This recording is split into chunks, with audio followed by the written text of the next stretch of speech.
Honorable members, we do not have the required numbers, so I'll order the bell to be rung for 10 minutes.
Good morning. You're following up on the National Assembly live proceedings on this Wednesday morning, the date being 17th of November 2021. We are glad you're watching. And currently, as it stands, the House lacks the requisite quorum to proceed with its business this morning. And so the Deputy Speaker of the National Assembly has ordered that the bell be rung to allow for more members to access the chamber to allow the House proceed with its business this morning.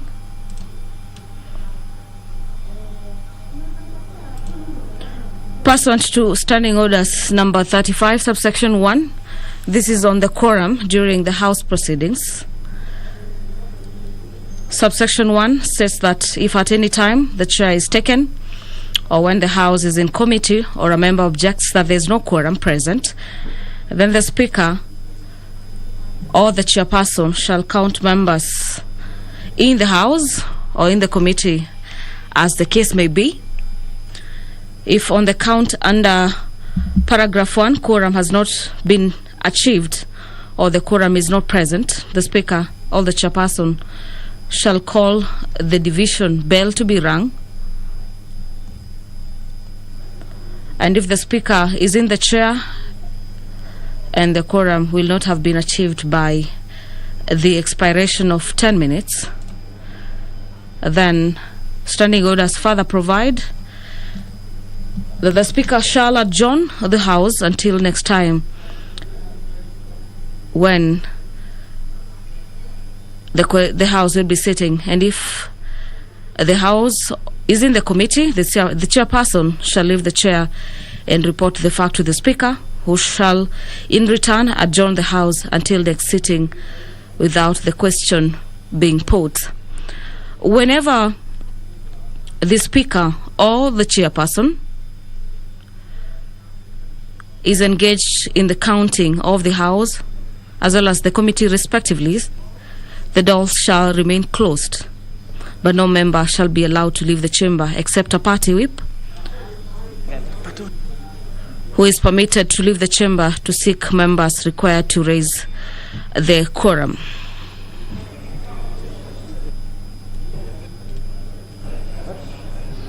A lot has been lined up before the floor this morning, and honourable members of the August House will be resuming debate as well as voting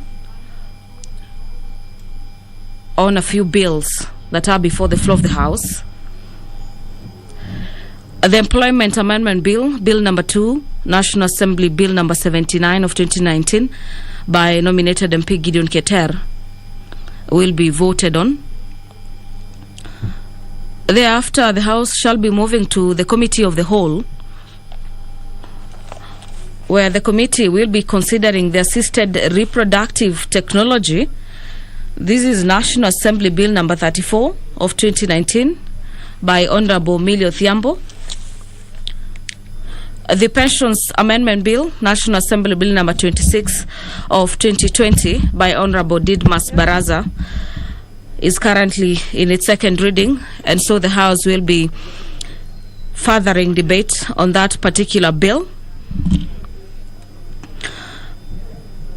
The Communities Health Workers Bill, National Assembly Bill number 30 of 2020 by Honorable Martin Owino, is a bill set for debate before the floor this morning. Members of the August House will equally be considering the Information Communication Technology and Practitioners Bill. It is a bill from the National Assembly, Bill number 38 of 2020 by Honorable Godfrey Otsotsi. The Pharmacy and Poisons Board Amendment Bill number 1 of 2021 by Honorable Alfred Keter will also be deliberated on before the floor this morning. Members of the National Assembly continue streaming into the chamber to allow the House to have the requisite number to commence the business this morning.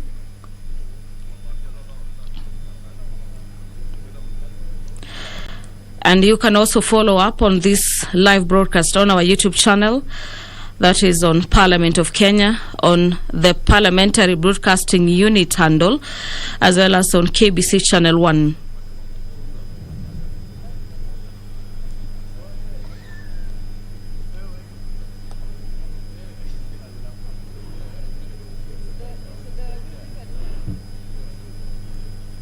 Pursuant to the provisions of Standing Orders number 42A, subsection 5, a couple of members of Parliament will be asking questions before the specified departmental committees, and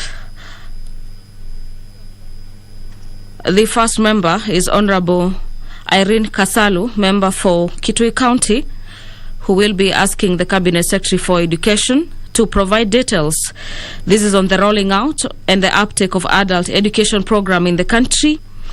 And could the Cabinet Secretary explain the measures, if any, the ministry has put in place to promote adult education in the country? Further, the member will be seeking to understand the plans that have been put in place to ensure adult education program is sufficiently facilitated. This includes being adequately resourced in terms of funding and matters to do with personnel. Questions by Honorable Kasalu will be replied before the Departmental Committee on Matters Education and Research.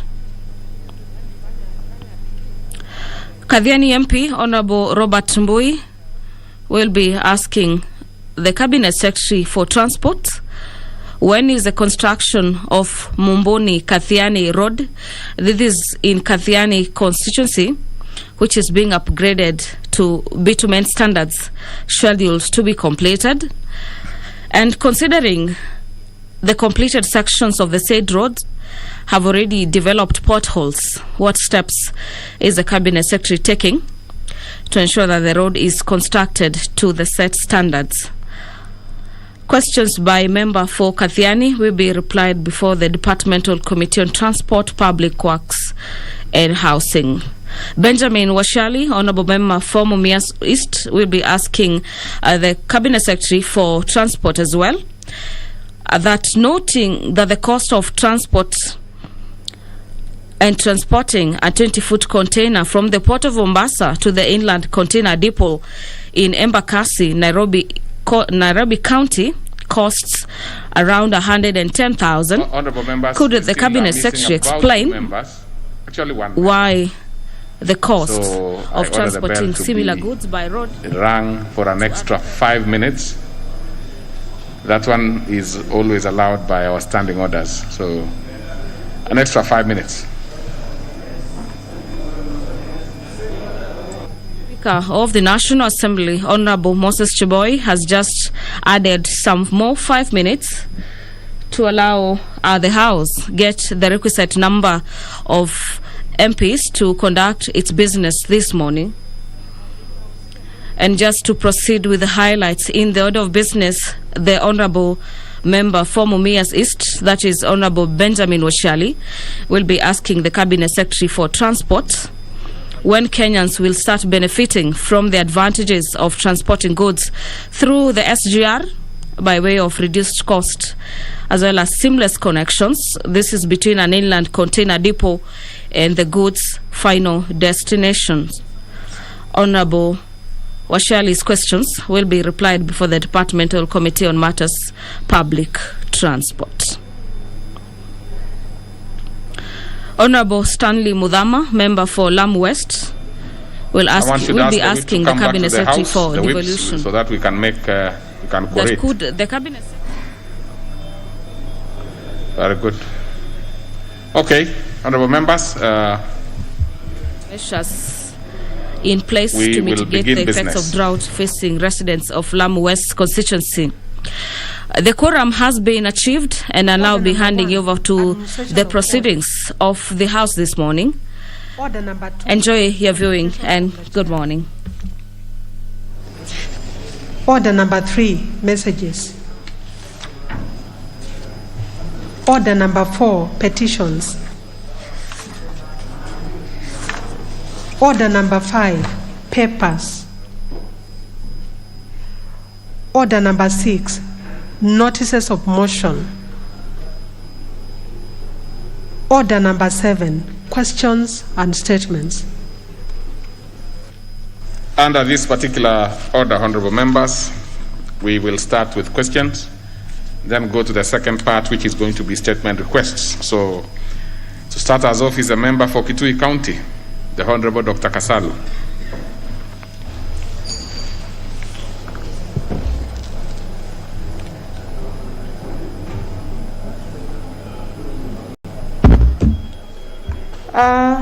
Thank you, Mr. Speaker. Mr. Speaker, I rise to ask question number 166 of 2021 to the Cabinet Secretary for Education. Number 1, could the Cabinet Secretary provide details on the rolling out and uptake of adult education program in the country? Number 2, could the Cabinet Secretary explain the measures, if any, the Ministry has put in place to promote adult education in the country? Number 3, what plans are in place to ensure that adult education program is sufficiently facilitated, including being adequately resourced in terms of funding in personnel? Thank you, Mr. Speaker. Very well. That one will be replied to before the Committee on Education and Research. Next is the member for Kadiani, the Honorable Mbui. Yeah, thank you, Mr. Speaker. Mr. Speaker, I rise to ask question number 325 of 2021 to the Cabinet Secretary for Transport, Infrastructure, Housing, Urban Development and Public Works. First one, Mr. Speaker, is when is the construction of Mumbuni Kadiani Road in Kadiani constituency, which has been upgraded to bitumen standards, scheduled to be completed? The second part is considering that the sections of the road that have been done have already developed potholes, what steps is the Cabinet Secretary taking to ensure that the road is constructed to the set standards? Thank you, Mr. Speaker. Okay, that one will be replied to before the Departmental Committee on Transport, Public Works and Housing. Next is the member for Mumias East, Honorable Asiali.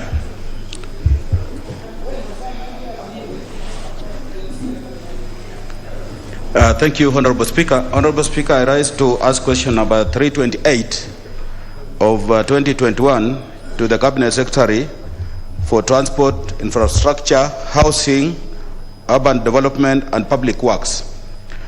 Roman 1, noting that the cost of transporting a 20-foot container from the port of Mombasa to the inland container depot in Embakasi, Nairobi County, costs about Kenya shillings 110,000. Could the Cabinet Secretary explain why the cost of transporting goods through the standard gauge railway, SGR, is higher compared to the cost of transporting similar goods by road to other premises in Nairobi? Roman 2, could the Cabinet Secretary state when Kenyans will start benefiting from the advantages of transporting goods through the SGR by way of reduced costs and seamless connections between the inland container depots and the goods' final destinations? I thank you, Honorable Speaker. Very well, and that's the best way to ask questions, so that you don't name them as number 1, 2, and 3. It is Roman 1 and Roman 2, because you are only allowed to ask one question at a time. That one will be replied to before the Departmental Committee on Transport, Public Works and Housing. Next is the member for Lamu West, the Honorable Modama.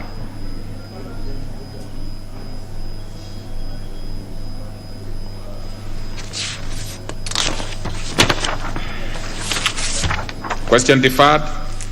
Member for Rongai, the Honorable Kipruto Moi. Thank you, Mr. Speaker. And I'd like to direct my question to the Cabinet Secretary for Interior and Coordination. Could the Cabinet Secretary provide, Roman numeral 1, could the Cabinet Secretary provide a progress report on the status of investigations into the circumstances that led to the death of one Sergeant Arnold Kipyegon Kenei, police number 2006060448, an administration police officer who was found dead in a Mara Daima estate on 20th February 2020. Roman numeral 2, could the Cabinet Secretary state whether any suspect or suspects have been apprehended or questioned in connection with the death of Sergeant Kenei, and what action has been taken against them? And Roman numeral 3, could the Cabinet Secretary undertake to ensure that the matter is fully investigated with a view to ensuring justice for the victim and compensation made for the family for the life lost of their loved one? Thank you, Mr. Speaker. Very well. That one will be replied to before the Departmental Committee on Administration and National Security. Next is the member for Nyaribari Masaba, the Honorable Machogu.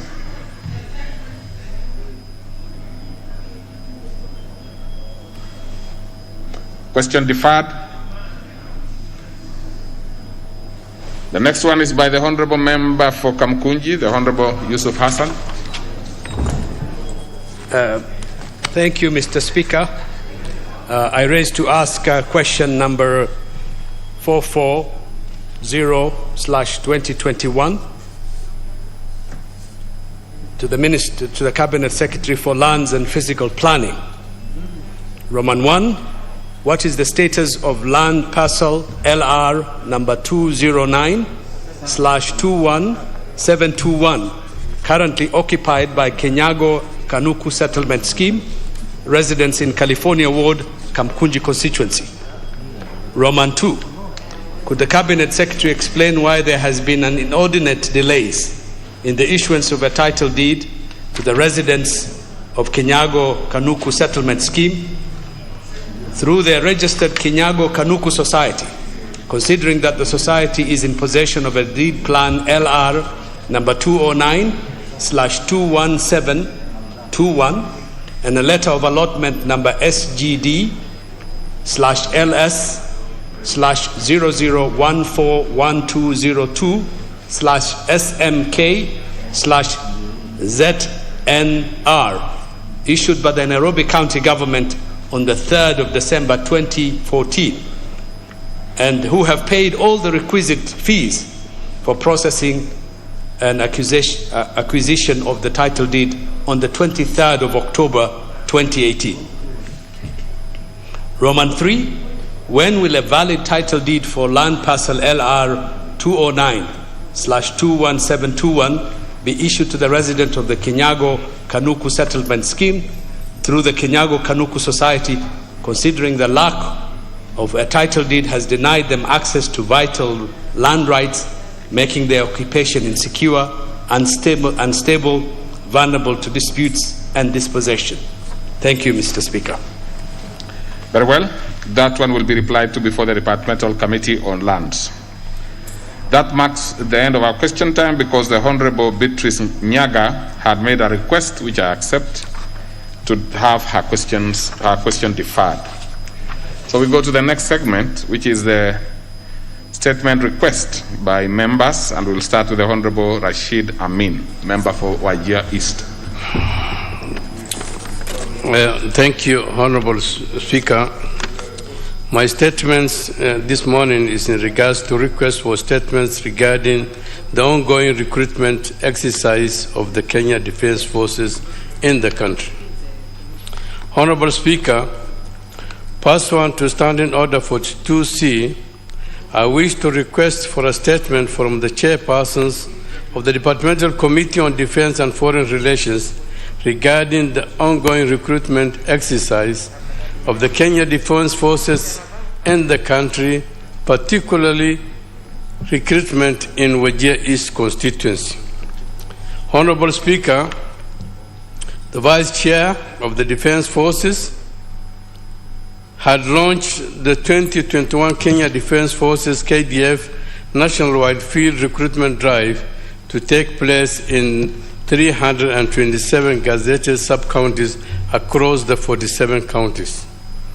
The Kenya Defence Forces announced to the public the recruitment of the General Service Officers, the cadets, the General Service Officers GSO, cadets, that is for the undergraduate and degree holders, specialized officers, the general duty recruits, and tradesmen, women, and the Defence Forces constables, which was scheduled to take place in the month of February 2021. Honorable Speaker, during the launch, the Vice Chair of the Defence Forces, Lieutenant General Francis Ogola, warned Kenyans to be cautious of con men, women masquerading as Kenya Defence Forces officers soliciting bribes, and issuing fraudulent calling letters. Further, the public was informed that KDF is playing a role in combating the vice, that the service personnel who were involved in the recruitment malpractices are facing court martials, and the due process will be followed. However, in Wajir East Recruitment Center, which is a cosmopolitan town, 6 young men and 1 young lady who come from the same sub-clan were recruited, denying equal opportunity to qualified youth from other communities and clans in the area. Honorable Speaker, it's against this background that I seek statement from the chairpersons of the Departmental Committee on Defense and Foreign Relations on the following. 1. Could the chairperson explain why different communities in Wajir East Recruitment Center were denied equal opportunities in the recruitment exercise? 2. Could the chairperson explain the criteria used to select, recruit the 6 youth and young men and women? 3. Could the chairperson explain plans put in place by the ministry to establish whether the due process was followed? 4. Could the chairperson explain measures put in place by the ministry to ensure that all communities, clans in the said area are accorded slots and equal opportunity in the Defense Forces recruitment exercise? I thank you, Honorable Speaker, Hon Rashid Amin, MP Wajir East constituency. Thank you very much. Very well. That will be referred to the relevant committee, which is the Defense and Foreign Relations. The next one is Honorable Safia Sheikh Adan. And you have been extremely active lately with questions and statements and Thank you, Honorable Speaker.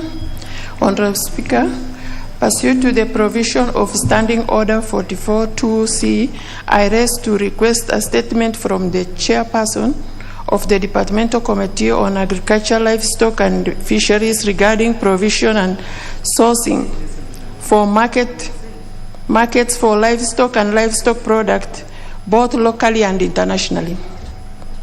Honorable Speaker, pastoralists contribute to over 20% of Kenyans' gross domestic products through sale of livestock and livestock products. However, the full potential of the livestock sector in the pastoralist community is yet to be realized due to undeveloped market and limited access to local and international market by pastoralists. Honorable Speaker, it is against the background that I seek a statement from the chairperson of the Department Committee of Agriculture, Livestock and Fisheries as following. 1. Could the chairperson explain what plans the ministry has put in place to invest more in the booming livestock sectors in Marsabit County, which will then add the amount of revenue collected by the government, reduce poverty level of livestock farmers and their families, and in general, better service delivery to Kenyans with more taxes collected? 2. What measure has the ministry put in place to ensure that livestock farmers in pastoralist communities get fair market to sell their livestock at competitive prices when the season is still good, to reduce the cattle wrestling and quick sale of livestock during drought at throwaway price? Thank you, Honorable Speaker. Very well. That one will be also referred to the relevant committee, which is the Departmental Committee on Agriculture and Livestock. That marks the end of our order number 7. This is statement, Honorable Sankok. It's the petitions that we allow you to ventilate. This one, if you are interested, you should go to the relevant committee when the statement is being processed. I think you can have it there. And also, you will have an opportunity when it will be replied to, in terms of when the statement is made back in the House. So you will have time. So then we go to the next order. Order number 8, the Employment Amendment number 2 Bill, National Assembly Bill number 79 of 2019. Second reading. Question to be put. Well, I am going to defer the putting of the question until the next opportunity, the next available opportunity. So you go to the next order. Order number 9, Committee of the Whole House.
Members, can you resume your seats?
Order members, we in the committee of the whole house on the Assisted Reproductive Technology Bill, National Assembly Bill number 34 of 2019. We can start. Clause 3. I propose a question which is that clause 3 be part of the bill. We have a proposed amendment by the Honorable Jennifer Shamala. Please move your proposed amendment.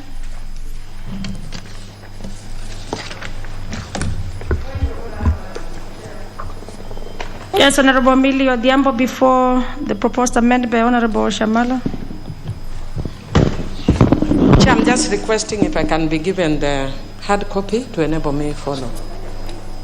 The hard copy? Yeah, to enable me follow.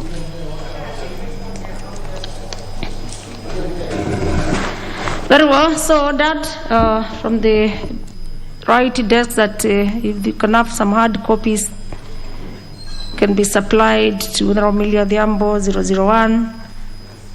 Of course, with the information and fact that we have our computers. So I propose the question that clause 3 be part of the bill. Honorable Shamala, you were moving your proposed amendment. Thank you, Chair. I was moving my proposed amendment on clause 2. Clause 3. Is this the proposed amendment on the definitions of a couple?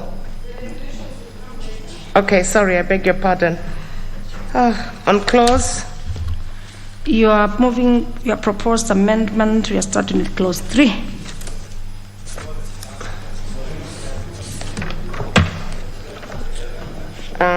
Clause 3 is.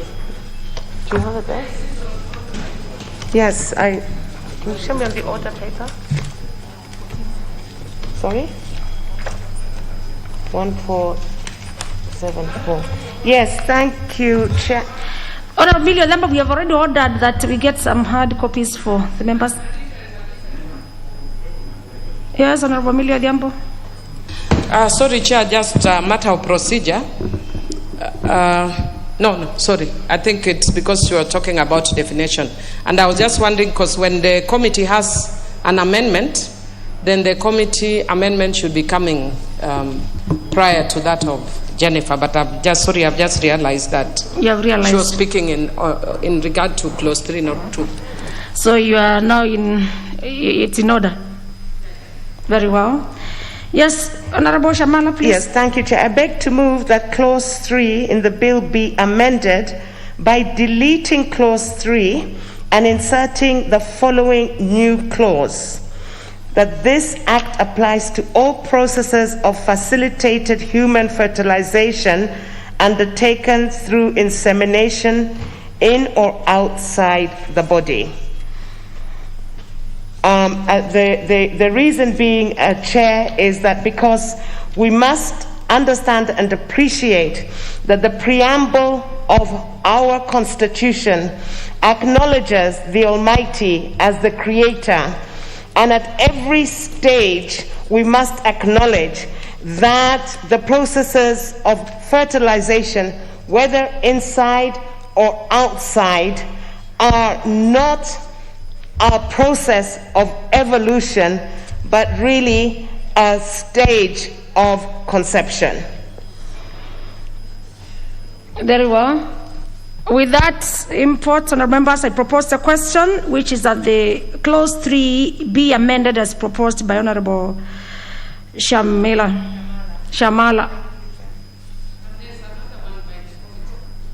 Then I moved. There's no Honourable Millie, please. There's none. We are getting to that level. Yes. So I see no interest. Honourable Ola Sangoko, you want to speak to this? Very well. Then I move to put a question, which is that clause 3 be amended as proposed by Honourable Shamala. Yeah, these are the written Shamala. Shamala. Will as many as of these opinions say aye? And as many as of contrary opinions say nay? The ayes have it. I put a question, which is that clause 3 as amended be part of the bill. Will as many as of that opinion say aye? And as many as of contrary opinion say nay? Members, the ayes have it. Next. Part 2. I propose a question, which is that part 2.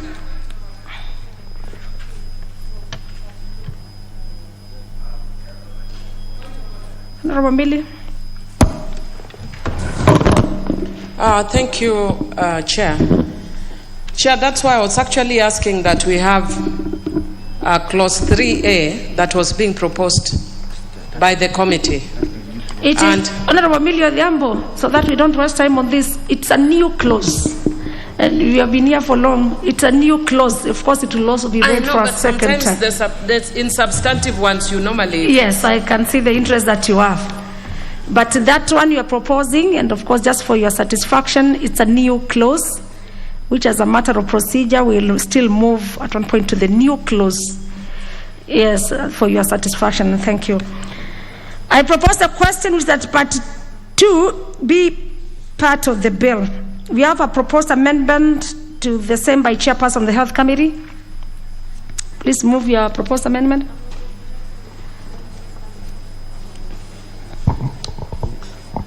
Chairperson of the Health Committee. That is clause 4, right? Part 2.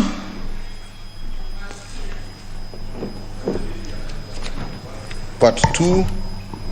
The bill be amended by deleting the word authority appearing in the heading part 2 and substituting therefore the word directorate. Yeah, that is basically the reason that actually an authority would mean establishing a completely new institution, while a directorate would be part of the structures that already exist.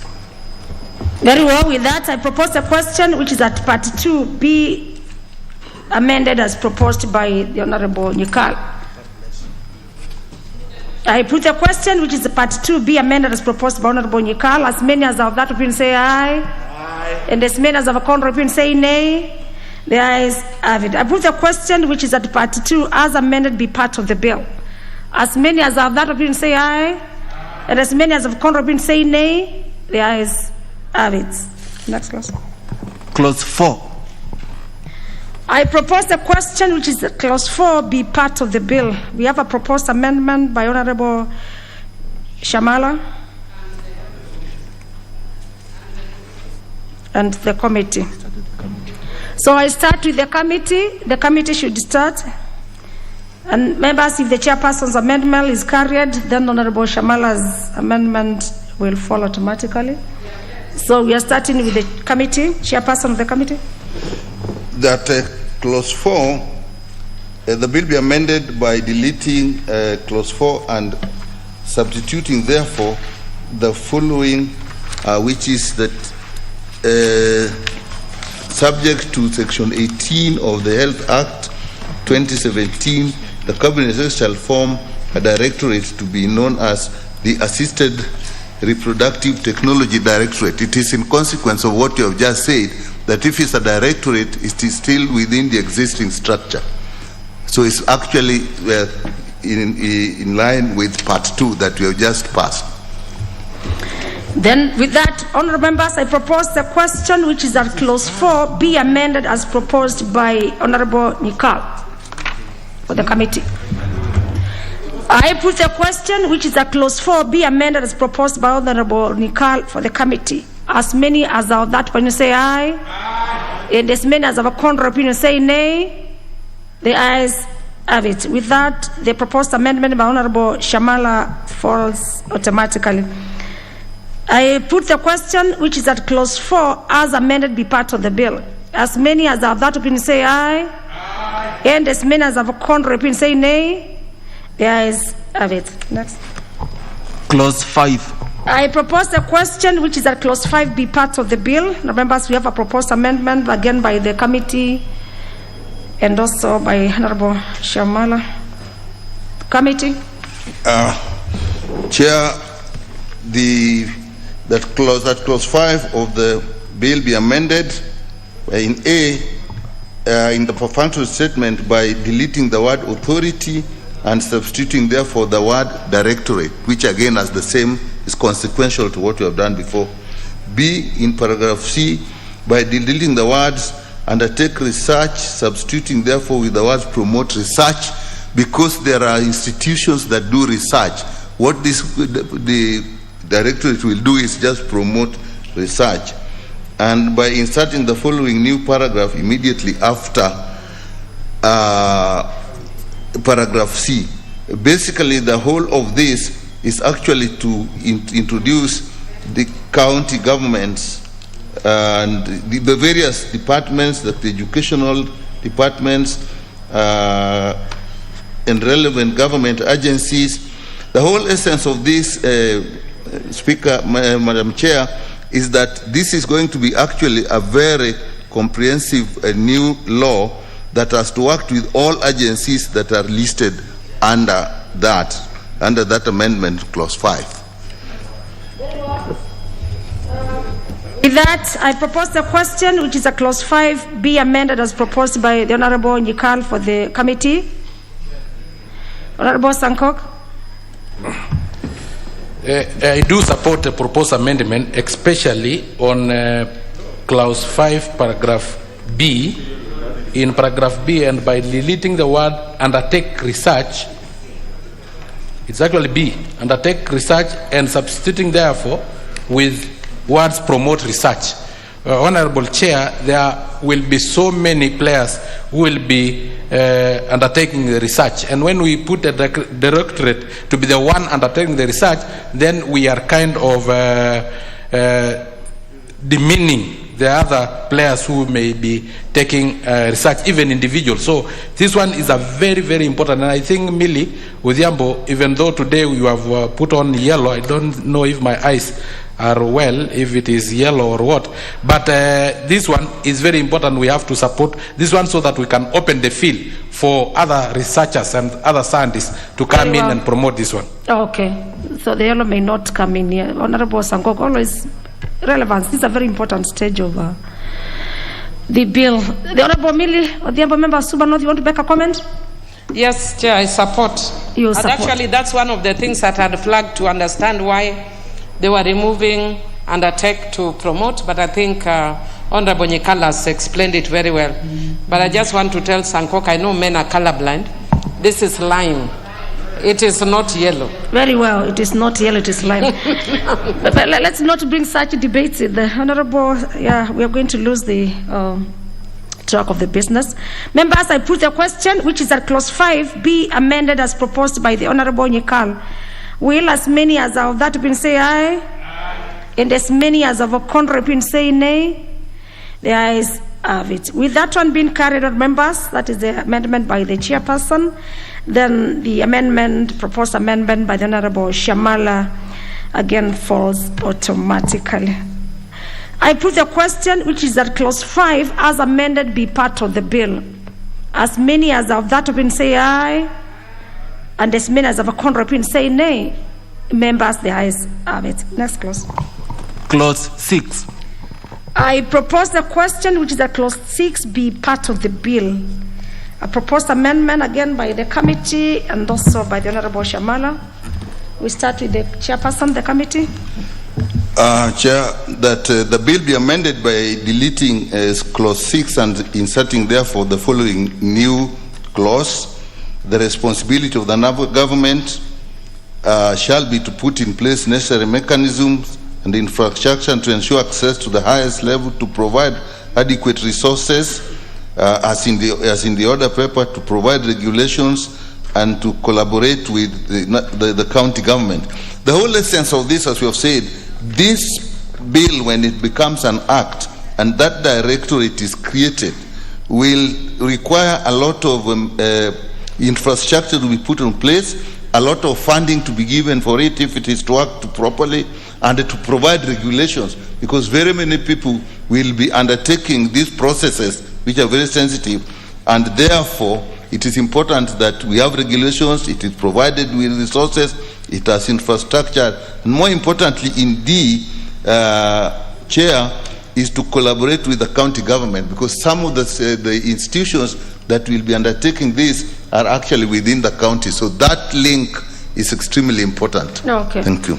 Very well, with that import, and members, I propose a question, which is a clause 6 be amended as proposed by the Honorable Nyikal. The first one is the Honorable Millie Odhiambo. Thank you, Chair. Chair, let me take this opportunity to thank the committee for that very, very good amendment. And Chair, I think for those who are not usually here, I've seen some members when they bring bills and people amend, they get offended. But the essence of this stage is to actually strengthen the bill. I'm the proposer and I'm very happy with the amendments that have been brought by the committee. And like this one, it enhances cost effectiveness and it ensures accessibility and it removes the penalization of motherhood. Because people make it look like when you want to be a mother, it should be a punitive thing. But we should make motherhood easy, even for women who do not have children easily. So we are giving the responsibility to the county governments and to the national government to make it cost effective, because Madam Speaker, I've spoken to women who have gone assisted reproduction even 6 times at a cost of 1 million per process. That is 6 million. Others are building houses. You are trying to have a child at 6 million. It should not be punitive having a child. Very well. So I thank the committee. Very well. You support? I support. You support. Let me have the member for Kiminini, Honorable Wakungu Wamalo. Thank you. Just a comment on Thank you, Madam Chair. Madam Chair, I've been following. The unfortunate thing I have with the Honorable Nyikal's, Honorable Nyikal had mentioned that the national government shall put regulations. And I've been going through the order paper to see where it's indicating the regulations. I'm not seeing. I don't know, maybe it was have a different paper or what. Where? Number? It is 6 what? Is it A, B, C? Yeah, okay, thank you, I've seen Very well. Then with that, do you support or you just wanted to inform at least now you've confirmed? Let me have the member from Diwa before I put the question. Thank you, Chair. Briefly, the issue of regulation is very important because this is a legislation, it has to be dedicated to be implemented. And the people who are going to implement it are the county government. And this is the most important part, that it is going to be expanded for any mama who want to be, not only the rich ones. I support. You support. The last one is the minority whip. Honorable Wangwe, Emmanuel. Thank you, Chair. Majority whip. Majority whip, sorry. Majority. Chair, it's just not only regulations Yes. for this matter, but also the committee, as I support this amendment, Chair, has emphasized that it will be towards the health insurance provider, NHIF. That is a very good point, Honorable Chair, which you cannot go unnoticed, because it will help the entire country, entire population, and also, Chair, work in tandem with the Insurance NHIF Act, which we just passed in the House. Thank you, Chair. Very well. With that, I move to put the question, which is that clause 6 be amended as proposed by the Honorable Nyikal for the committee. As many as of that opinion say aye, and as many as of a contrary opinion say nay. The ayes it. Again, with the proposed amendment by the Honorable Shamal, again, it falls automatically now that this of the chairperson has been carried. I move to put the global question, which is that clause 6, as amended, be part of the bill. Honorable members, as many as of that opinion say aye, and as many as of a contrary opinion say nay. The ayes have it. Yes. Clause 7. I propose the question, which is that clause 7 be part of the bill. We also have a proposed amendment again by the chairperson and also Honorable Shamala, the chairperson. Basically, initially, or let's say that the bill be amended by deleting clause 7 and inserting the following new clauses. 7, each county government shall collaborate with the national government, allocate in the county budget the funds necessary, basically as in there, procure sufficient equipment, carry out sensitization and program. That is what we are bringing in, but what is being removed basically was the structure of the authority, and now having removed the authority, it's no longer necessary. What has been substituted, therefore, is the responsibility of the county government in the implementation of this bill when it becomes an act. Very well. With that, members, I propose the question, which is at clause 7, be amended as proposed by Honorable Nyikal. Honorable Suba North, member. Thank you, Chair. Let me also take this opportunity to thank the committee. Again, this is a very, very strong and good amendment. They are providing a framework which is higher than the International Covenant on Economic and Social and Cultural Rights. They are providing a framework which is stronger than the African the African Commission on Human Rights and the Abuja Declaration. Because, Chair, what we normally do is we provide for laws without budgets. What the committee is proposing is a strong budgetary allocation by the counties so that we can hold the counties accountable. I think these are excellent amendments, and I thank the committee. Very well. I see no interest to speak to this, and that's a good comment. I move to put the question, which is that clause 7 be amended as proposed by the Honorable Nyikal for the committee. As many as of that opinion say aye, and as many as of a contrary opinion say nay. The ayes have it. I put the question, which is that clause 7 as amended be part of the bill. Will as many as of that opinion say aye, and as many as of a contrary opinion say nay. Members, the ayes have it. Next. Clause 8. Members, I propose the question, which is a clause 8 be part of the bill. There's a proposed deletion amendment, of course, in terms of deletion by the chairperson of the Health Committee and also by Honorable Shamala. Chairperson? This is basically consequential to the fact that now we don't have an authority, so clause 8 was referring to the chairperson of the authority. So the bill is amended by deleting clause 8. The rationale is because clause 8 was referring to the authority, now that does not exist. Very well. I propose the question, which is that clause 8 be deleted as proposed by the Honorable Nyikal. I put the question, or members, I put the question, which is that clause 8 be deleted. As many as of that opinion say aye, and as many as of contrary opinion say nay. The ayes have it. Next. Clause 9. I propose the question, which is a clause 9 be part of the bill. Proposed amendment by the chairperson of the committee. Again, it's a deletion. Same. The proposed that clause 9 of the bill be amended by deleting clause 9. Placing that same clause again is exactly the same reason, because in the bill it was the conduct and regulation and the business of the board. Now the board doesn't exist, so that has to go. With the annexes of the board. Honourable members, before I put the question, I propose the question, which is that clause 9 be deleted as proposed by Honourable Nyikal.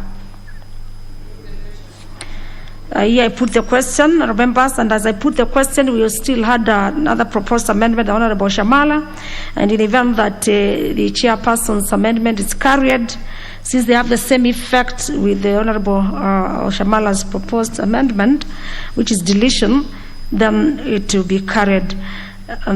So I put the question, which is that clause 9 be deleted as proposed by the chairperson. As many as of that opinion say aye, and as many as of a contrary opinion say nay. The members of the ayes have it. Next. Clause 10. I propose the question, which is that clause 10 be part of the bill. We have a proposed deletion, proposed amendment in terms of deletion by the chairperson again, Chair, Honorable Shamala. The reason is exactly the same, that the bill be amended by deleting clause 10.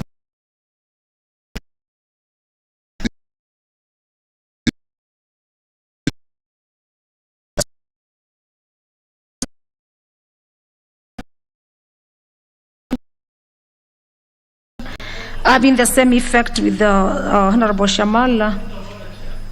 Yes, point of order, Honorable Amala.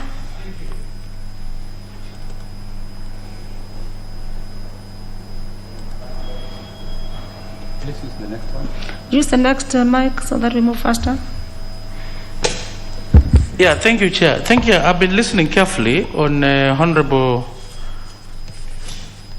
Nikal's justification, and the justification are the same on clause 8, clause 9, clause 10.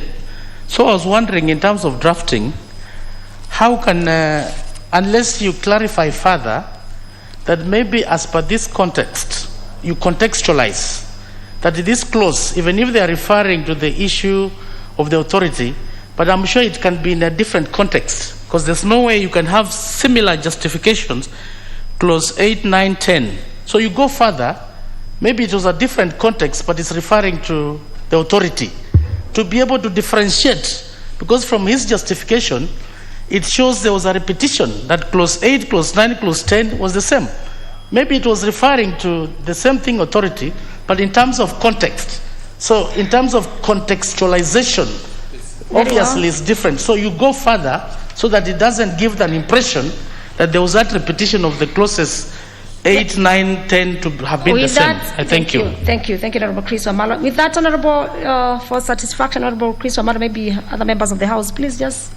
Chair, I think Honorable Chris Wamala has a point, and if you then look, it means we then go into the details, like the bill be amended by deleting clause 10, and the reason for that, in the Act, it was the directory, it was an authority, and authority at the board. And what clause 10 was saying was the functions of the board shall be to formulate policy for the authority, carry out.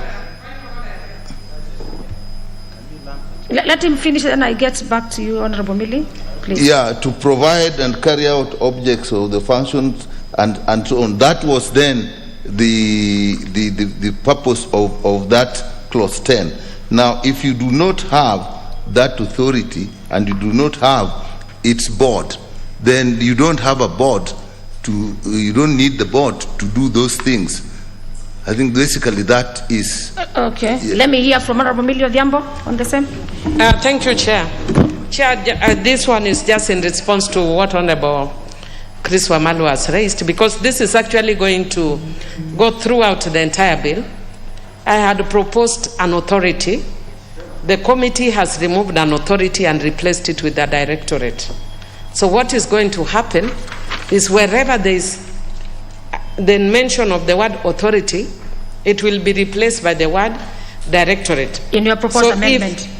From the committee. Okay. So if it wants just the fact that in legal or in legislative drafting, we have to go through them one by one. If it was a computer, we'd have just said, look for authority and replace with directorate. But because we can't do that, but we already understand, yes, and to save on time, yes, that's why you see we are not even commenting, we are just agreeing. Correct, because we must go clause by clause. Yes. It is the procedure. Very true. The last comment by Honorable Makali. Honorable Makali, I cannot see your...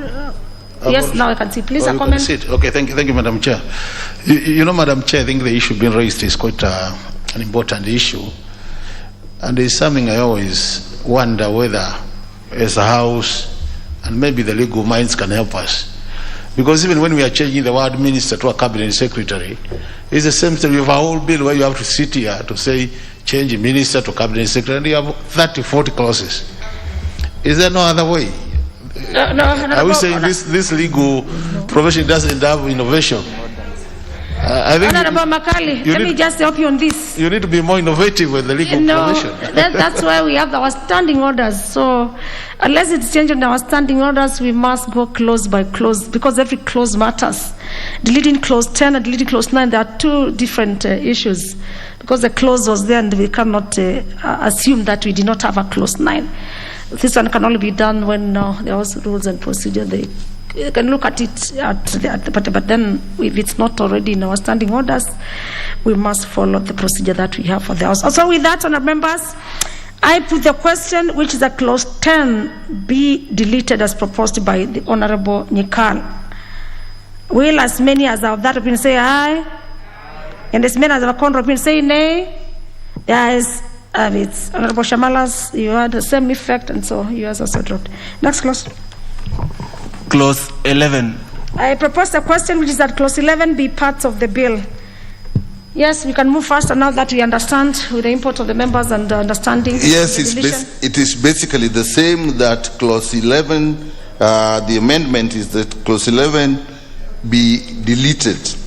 And the reason is the same. Again, we were talking of a directorate, and the directorate is supposed to have appoint the director and appoint ex officio members if it doesn't exist. Okay.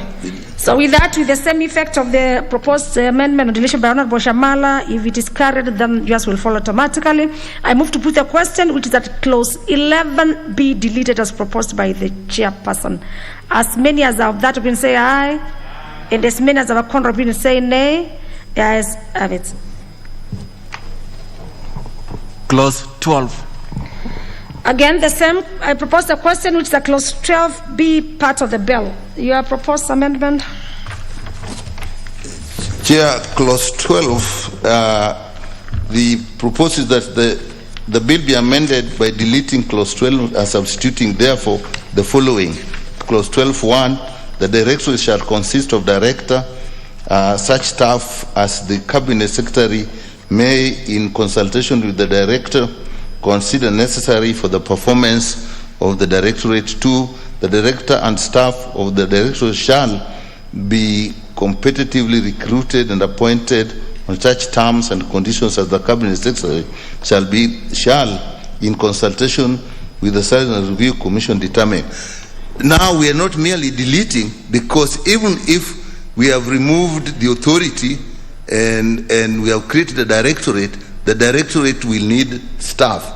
So what 12 was doing was saying what the authority will do to get the staff. Now we have to change the wording, because who is to the department, or now the cabinet secretary will now be in charge, and therefore will be recruiting the staff for that directorate. With that import, I propose a question, which is that clause 12 be amended as proposed by the Honourable Nyikal. Any interest to speak to this? I move to put the question, which is that clause 12 be amended as proposed by the Honourable Nyikal. As many as have that opinion say aye, and as many as have a contrary opinion say nay. The ayes have it. Members, we had a proposed amendment by Honourable Shamala. Yours was a proposed deletion, but now that the Honourable Chairperson's amendment has been carried, then yours falls automatically. Then I move to put the question, which is that clause 12 as amended be part of the bill. Members, as many as have that opinion say aye, and as many as have a contrary opinion say nay. The ayes have it. Clause 13. I propose a question, which is that clause 13 be part of the bill. Proposed amendment by the chairperson. Let us move fast a bit, members. The same, basically we have the same reason, and the amendment is that the bill be amended by deleting clause 13 and substituting therefore the following. The directorate may engage experts or consultations as it considers appropriate. Again, it's the same thing. Before it was to be done by the authority, now it is being done by a department. So the wordings are to be appropriate. Very well. With that import, members, I propose the question, which is that clause 13 be amended as proposed by the Honorable Nyikal. I move to put the question, which is that clause 13 be amended as proposed by the Honorable Nyikal. Members, as many as of that will say aye, and as many as of a contrary will say nay. The ayes have it. Honorable Shamala's proposed amendment deletion falls again automatically. I move to put the global question, which is that clause 13 as amended be part of the bill. Will as many as of that opinion say aye, and as many as of a contrary opinion say nay. Members, the ayes have it. Clause 14. I propose a question, which is a clause 14 be part of the bill. Chairperson, move your proposed amendment. The proposed amendment for clause 14, that the clause be deleted. Again, is exactly the same question. It was payment of the staff by the authority. Now, it's not necessary because the authority doesn't exist. The authority doesn't exist. Members, with that import, I propose a question, which is that clause 14 be deleted as proposed by the chairperson, Honorable Nyikal. As many as of that opinion say aye, and as many as of a contrary opinion say nay. The ayes have it. Honorable Shamala's proposed amendment deletion again, which have the same effect, falls automatically. Next clause. Clause 15. I propose the question, which is clause 15, be part of the bill. Honorable Nyikal. The proposal, the bill be amended by deleting clause 15, and again it's because we have removed the authority. Initially, it was the authority would hire experts. Again, for the same reason, now they can't. So it will go back to the directorate. Very well. I propose the question, which is that clause 15 be deleted, as proposed by the chairperson. I move to put the question, which is that, and as I move to move the question, the Honorable Shamala, again, you had a proposed amendment on the same, which are the same effect. So if the one the committee be carried, yours will still fall automatically. I put the question, which is that clause 15 be deleted as proposed by the chairperson. As many as of that opinion say aye, and as many as of a contrary opinion say nay. The ayes have it. Next clause.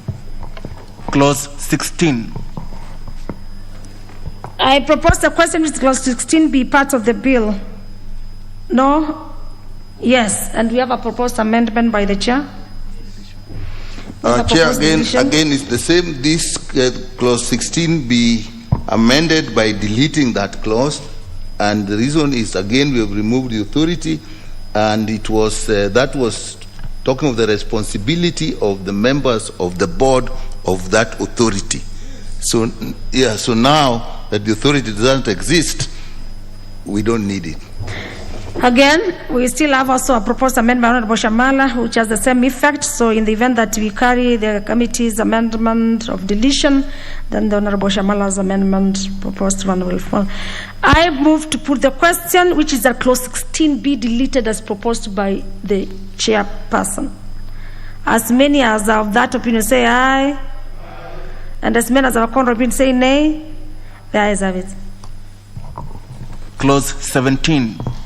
I propose the question, which is that clause 17 be part of the bill. There's a proposed deletion again. Chairperson, move faster. Again, this clause 17 is to be amended by deleting the same clause. In the bill, it was referring to the seal of the authority. The authority doesn't exist; it has no seal. It can't have a seal, so it needs to be deleted. Needs to be deleted. With that understanding, members, I propose the question, which is that clause 17 be deleted as proposed by the chair. I move to put the question, which is that clause 17 be deleted as proposed by the chair. Members, as many as of that opinion say aye, and as many as of a contrary opinion say nay. The ayes have it. Honorable Shamala's proposed amendment, which has the same effect, falls again automatically. Next clause. Clause 18. I propose a question, which is a clause 18B part of the bill. Here we have amendment by now, Honorable Shamala. Yes. Your proposed amendment on clause 18. Thank you, Chair. The proposed amendment in clause 18 seeks to bring clarity. In fact, there's a spelling mistake. It is not a person shall not create or keep or use a human being, but a human embryo at any stage or development. And the reason, Honorable Chair, is that it brings clarity to the first 2 weeks of human development after fertilization, conception, and which is called the germinal stage. The third week is throughout the third week throughout to the 8th week is what is known as the embryonic stage, and the time from the 9th week until birth is known as the fetal stage. So it simply enhances the definitions in this particular clause 19, which would have left it very open-ended, with just, in my considered opinion, if we just said a person shall not create and keep. Okay. With that, members, I propose a question, which is that clause 18B amended as proposed by the Honorable Shamala. Kalimulu, Honorable, your comment? Dr. Yeah, thank you, Madam Chairperson. I think really I want to support that amendment, Honorable Chairperson, because, you know, from the way Honorable Shamara is explaining it, she seems to be an expert on those matters. So really, I want to support it. I think that depreciation of the terminologies is very, very important. Okay. Honorable Billy, you have a comment on this? Thank you, Chair. Chair, unfortunately, I do not support this. If you look at the definition in the Act, it says a person shall not create, keep, or use an embryo except as provided under this Act. And the Act provides very clear ways of doing that.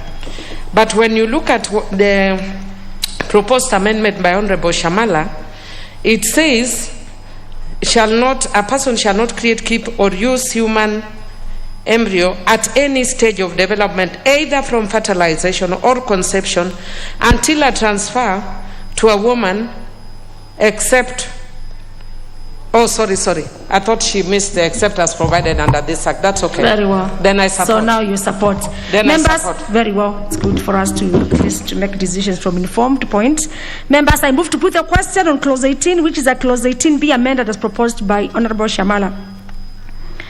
I put the question that clause, will as many as of this opinion say aye? And as many as of a contrary opinion say nay? Yes, have it. I put the question, which is at clause 18B amended as proposed by the Honorable Shamala. Members, as many as of that opinion say aye, and as many as of a contrary opinion say nay. The ayes have it. Clause 19. Clause 19, Honourable members, I propose the question, which is that clause 19 be part of the bill. We have a proposed amendment by the chairperson of the committee. Chair. And also Shamala. Chair, the proposal is that clause 19 of the bill be amended by 1, renumbering the existing provision subclause 1 and inserting the following new subclause immediately after the subclause 1, which is now 2. A person who contravenes the provisions of this section commits an offense and shall upon conviction be liable to a fine not exceeding 5 million shillings or to imprisonment for a term. Honorable, maybe as you make and the order paper. Summarize, yes. Always summarize, because I had already before ordered that every member gets a hard copy. Okay, so basically what is happening here, clause 19 as it was prohibiting the use of assistive reproductive technology, but we are now adding a sanction for that. It was just prohibiting, you shall not do, but now we are saying what happens to you if you do, and that is what becomes number 2, and that's the essence of the amendment. That is the essence of the amendment. With that, Honourable members, I propose a question which is at clause 19 be amended as proposed by the Honourable Nyikal, and of course as it is in the order paper. I put the question which is at clause 19 be amended as proposed by the Honorable Nyikal. Members, as many as of that will say aye. And as many as have a contrary will say nay. The ayes have it. And now with that we heard the proposed amendment by Shamala. It has already followed automatically. And I therefore move to put the question which is that clause 19 as amended be part of the bill. Will as many as of that will say aye. And as many as have a contrary will say nay. The ayes have it. Clause 20. I propose the question which is that clause 20 be part of the bill. Proposed amendment by the chair. The amendment is that Honorable. clause 20 be amended by renumbering the existing provision and inserting the following new subclause as in the order paper. It's exactly the same reason. In the number 20 in the bill was prohibiting what not to be done. And now the second bit that is being added is giving a sanction what happens to you if you do. If you do. With that, members, I propose a question which is that clause 20 be amended as proposed by the Honorable Nyikal. I put the question which is that clause 20 be amended as proposed by the Honorable Nyikal. As many as of that have been say aye, and as many as have a contrary opinion say nay. The ayes have it. For record purpose, the Honorable Shamala's proposed amended also falls automatically now that we have carried the committee amendment. I put the global question, which is that clause 20, as amended be part of the bill. As many as of that have been say aye, and as many as have a contrary opinion say nay. The ayes have it. Clause 21. I propose the question, which is that clause 21 be part of the bill. Proposed deletion by the chairperson. The proposal is that the bill be amended by deleting clause 21, and the reason is that if those who have the bill, what is being proposed is actually taken care of in 23. So it was basically a repetition. Because if you look at 23A, it is exactly what is in 21. Can hear the amber from far, though she's not represented here. Then I move to put the question, with no interest of member to contribute to this, that clause 21 be deleted as proposed by the Honorable Nyikal. As many as of that opinion say aye, and as many as have a contrary opinion say nay. The ayes have it. Clause 22. I propose the question, which is that clause 22 be part of the bill. Proposed amendment by the chairperson for the committee. Let me just bring 22. Yeah. The proposal is that clause 22 of the bill be amended by deleting the words a medical doctor and substituting therefore words assisted reproductive technology expert. In this area, some people who are not registered as doctors may acquire qualifications and expertise that may get them involved in this. So if you then restrict it to a medical doctor, you rule those people out while they'd be necessary. That is the essence of that amendment. That is the essence of that amendment. You want to make a comment on this? Or before you make an I must propose it so that it becomes an asset of the House. Honorable Sankok. Yeah, Honorable Chris Wamala is in order. I propose the question, which is clause 22 be amended as proposed by the Honorable Nyikal. Yes, Honorable Chris Wamala now. Thank you, Madam Chair. You know, this bill we discussed with the Honorable Millie, and I had my concerns, particularly from the church perspective. And you agreed very well that it's true, we are here to legislate, and there are those particular issues, the controversial ones, that we try as much as possible to harmonize. I'm a bit worried when we replace medical doctor with assisted reproductive technology expert, because a medical doctor is somebody who is registered. And the moment we change this to assisted reproductive technology, which does not exist at the moment, and we might be opening a Pandora's box for many other people who might come out do these things fraudulently. We know what has been happening. You might find even a nurse, a lab technician, because really when you look at the curriculum, we don't have it yet established. So how I wish that because of the sensitivity of the matter, we don't open a Pandora's box for the quacks, that Honorable Nyikal, we leave it to a medical doctor, because this bill has been very, very controversial. Millie knows the journey we've gone through. But when we go and mutilate it further and bring in this assisted reproductive technology, you know, it can be a nurse, it can be a lab technician, it can be any quack, by the way. This is a very sensitive area. So how I wish that we agree and just leave it to a medical doctor so that we are assured that we will not open a Pandora's box for the quacks to come in. Looking at the sensitivity of the bill, the journey that we've traveled, it never started today. It started in the last parliament. It has been introduced many times. So that is my concern. Okay. Thank you. Let me hear from Honorable Millie. Just a comment. I know Chair Zad. Chair, I hear the concerns by Honorable Wamalwa, but if you actually look at the further proposed amendments by the committee, they actually seal those loopholes, because I'm also part of the church, so I'm very careful about what the things that we do to seal the loopholes of concern. But either way, even if we put medical doctor, it's still okay, except that when you provide for technicians as provided by the committee, it means that in areas where there are no doctors, I'll give you an example in my constituency. With a population of over 200,000, we have 2 medical doctors. So if you have to wait sometimes to get those kind of services, it becomes very, very difficult, especially for rural areas.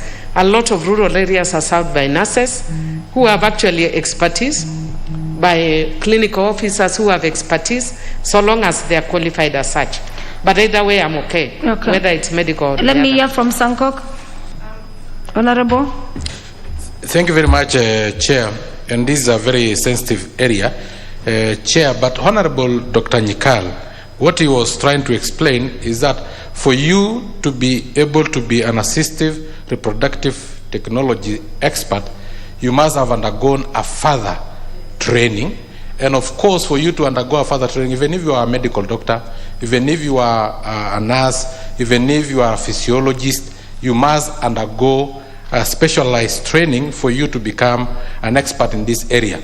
And in the qualification of for you to be an expert, I'm sure they will be set for you to be able to be an expert, and quacks will not come in. And the qualification may be if you have a diploma in clinical medicine, if you have a degree in medicine, if you have a degree in a Bachelor of Science in nursing, if you have a degree in physiology, then or biochemistry, then you can qualify to train. So I think we are quite in order. Let me have the member for North Imenti.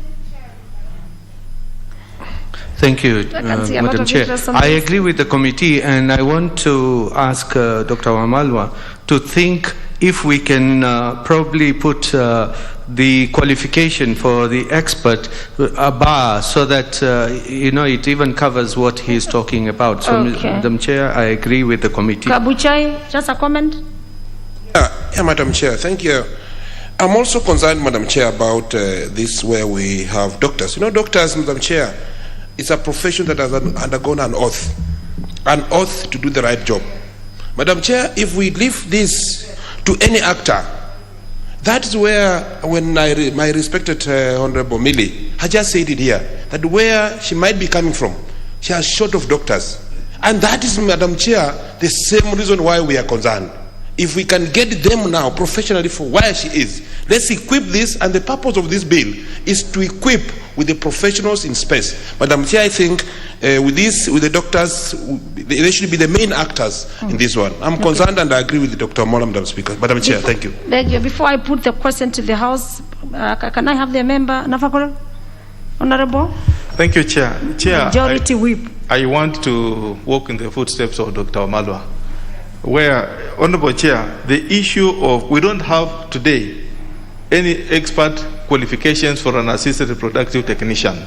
So we are talking about somebody who does not exist in law. Therefore, in my view, it is something that we can go by and say now that the owner of the bill is comfortable with either way. I wouldn't mind us going the way Dr. Amala is suggesting by just leaving it to the doctors, medical doctors, so that they perform their duties. Okay, before I give the chair just to make a clarification, let me have the member from Diwa. Thank you, Chair. As it is now, yes, the doctor's-patients ratio is 16,000 to 1 doctor in Kenya. And we cannot market what we cannot supply. All healthcare professionals can do the job, and they take oaths. This is clinical officers, nurses, some have PhDs. So what we are trying to say here is those who have taken expertise in the in vitro. So saying a doctor only is like killing this bill. It will not work. Okay. This is a house of, now you'll have to take your, vote. But Honorable Shamala, just a comment. Yes. Then I give you the chair to clarify. Thank you, Chair. I want to associate myself with the comments expressed by Honorable Chris Wamalwa and our Majority Whip, Honorable Wangwe. It is absolutely correct that at this point, an assisted reproductive technology assistant, we're not sure what it is. And in as much as I appreciate the fact and acknowledge Honorable Millie's contribution, and she is right, that you don't have doctors at every level of this country and in every part and corner of this republic. However, it is crucial, because we do not know what an assisted reproductive technology assistant is, that the same be certified by a medical doctor who has indeed taken an oath. Point taken. Now, with that, please, Chair, clarify, and then I'll be able to move to put the question. There are two issues that are being actually discussed. One is the person who is doing it. Two is the person who is being done on. Now, really, maybe the first explanation was not very clear, is that the certification by a medical doctor is that the person who requires assisted reproductive technology does require it on medical grounds and no other grounds. And I would say this, really, that if the mover of the proposer of the bill is happy, I also would say that the committee would say we leave it as it is in the bill, which then I would say we withdraw that. No. So, honourable members, I will not be able to put the question the same. Now that the committee, that is the chairperson, has withdrawn is proposed amendment. Then now for this matter, I welcome the proposed amendment by the Honorable Shamala on clause 22. Move your proposed amendment. Thank you, Chair.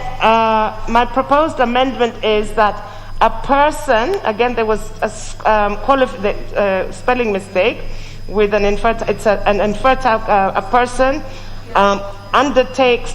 qualifies to undertake assisted reproductive technology where it is certified by a medical doctor and the couple requires assisted reproductive technology on medical grounds.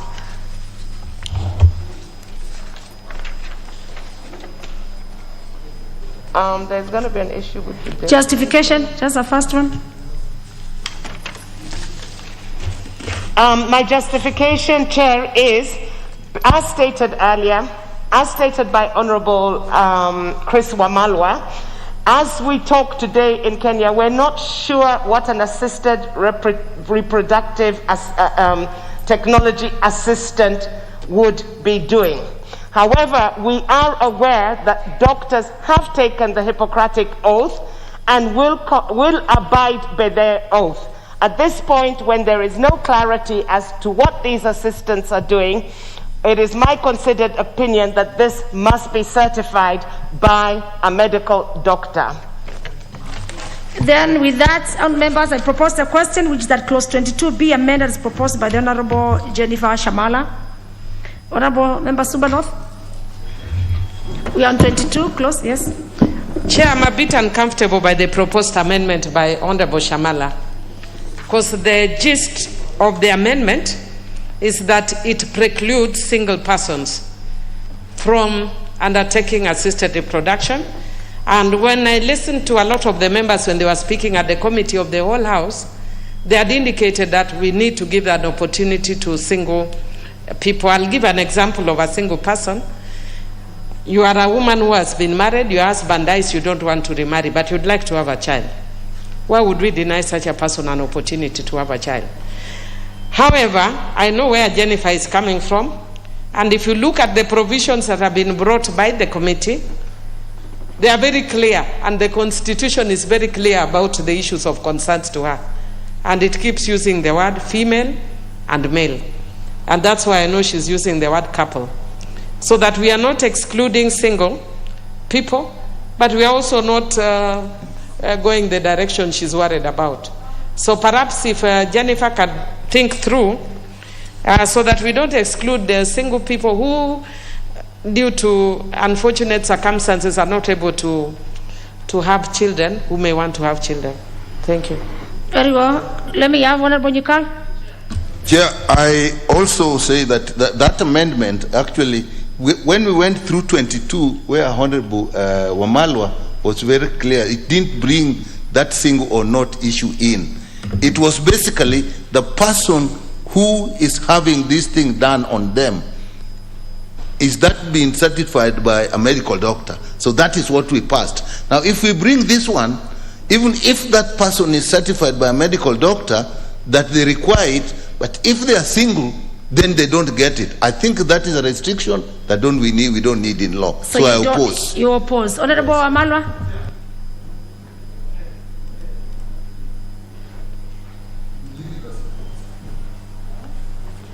Thank you, Chair. Wamalwa. You know, this clause is very controversial. Maybe it's back to definitions, what we mean by couple.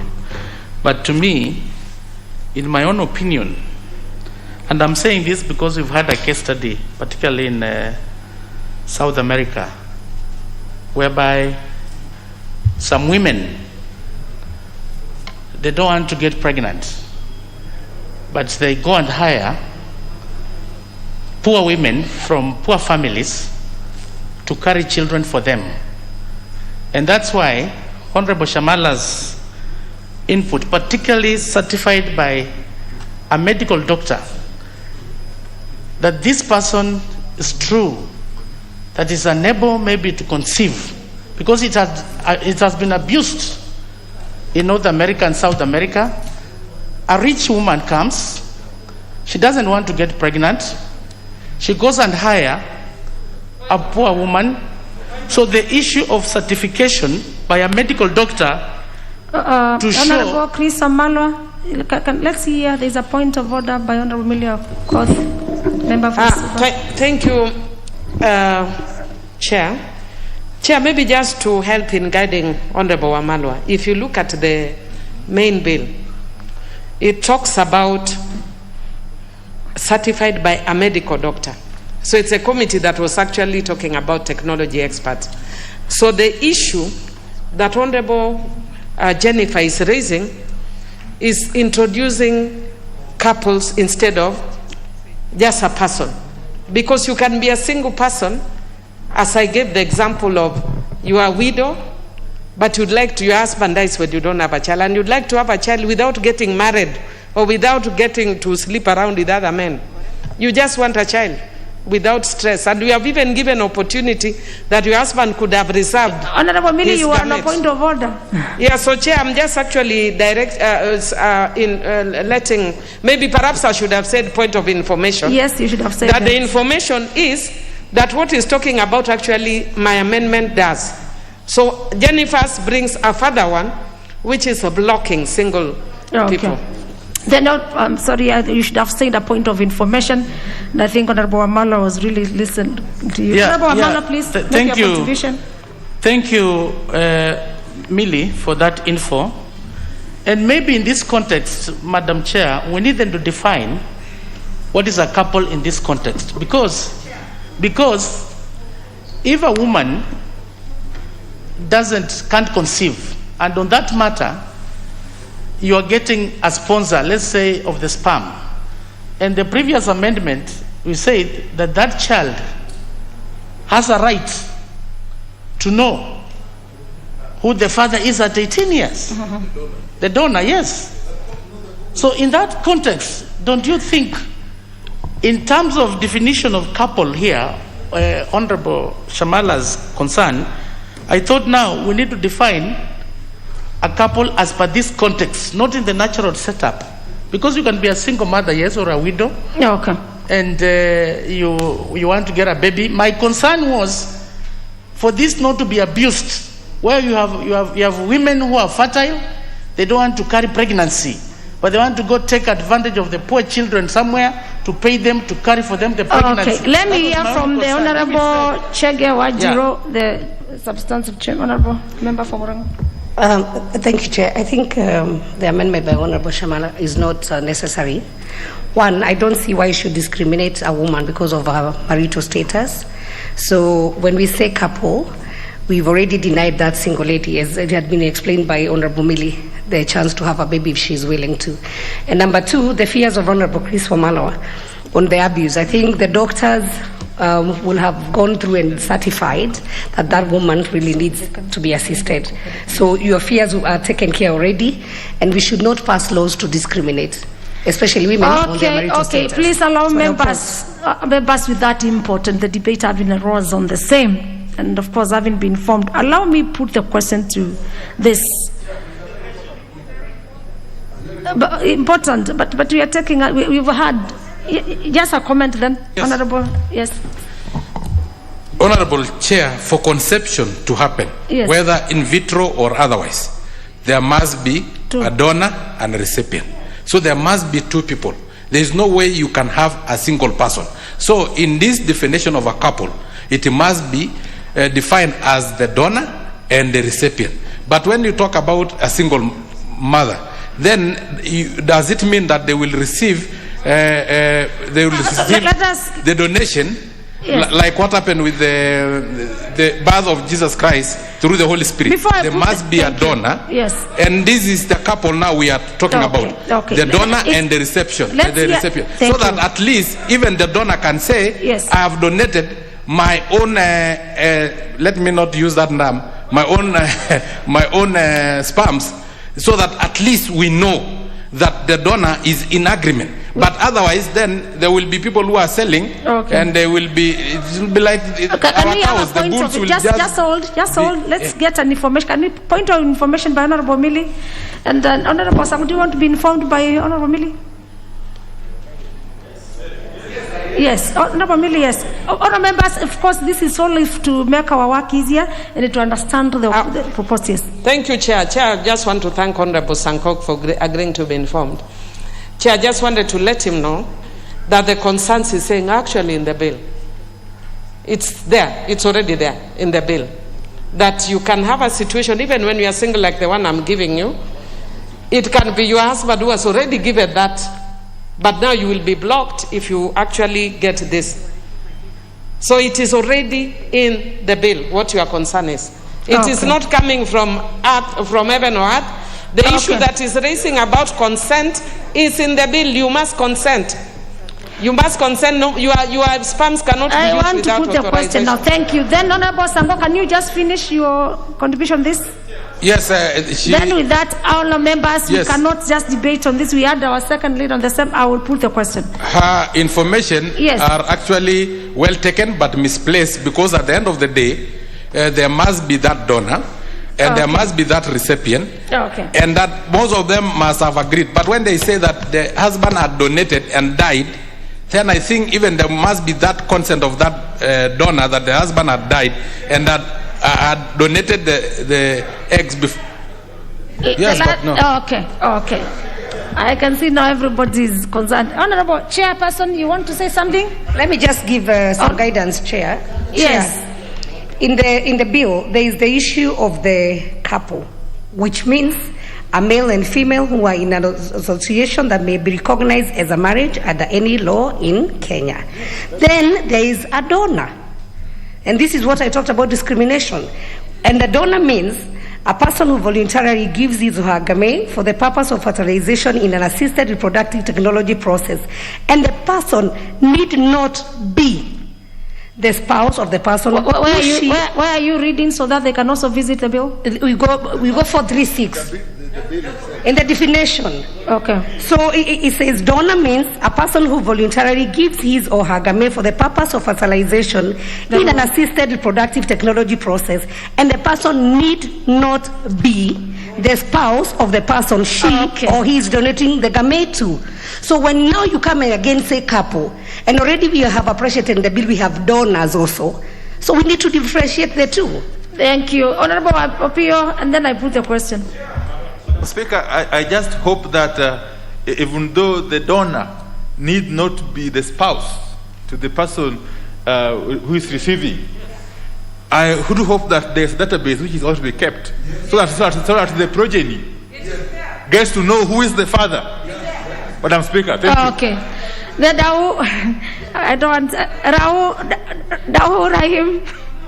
The rest will move a bit faster. This house. Chair, thank you, Chair. Chair, I want to disagree with Honorable Shamala. I think it should be an infertile person and not a couple. And I want to disagree with even Honorable Sankok in the way he's saying that, because you see, I agree with what Honorable Mili has said. It could be a widow, and the donor may have been the husband who has kept it in a sperm bank, and they want to use it at a later date. So what happens? They cannot use it because the donor is not alive? Yes, so, Madam Speaker, I don't agree with this Thank you. Members, we can debate this until tomorrow. Allow me put the question. Members, honorable members, order. Kebuchai. Honorable member for Kabuchai, Honorable Majimbo Kalasinga. Honorable, I want to put the question, members. Order, which is that? Yes, order, members. I move to put the question to clause 22, which is that clause 22 be amended as proposed by the Honorable Jennifer Shamala. Will as many as of that opinion say aye? Aye. And as many as of that contrary opinion say nay? Nay. The nays have it. I now put the question to clause. I put the question to clause 22, which is that clause 22 be part of the bill. As many as of that opinion say aye, and as many as of a contrary opinion say nay. The ayes have it. Next. Clause 23.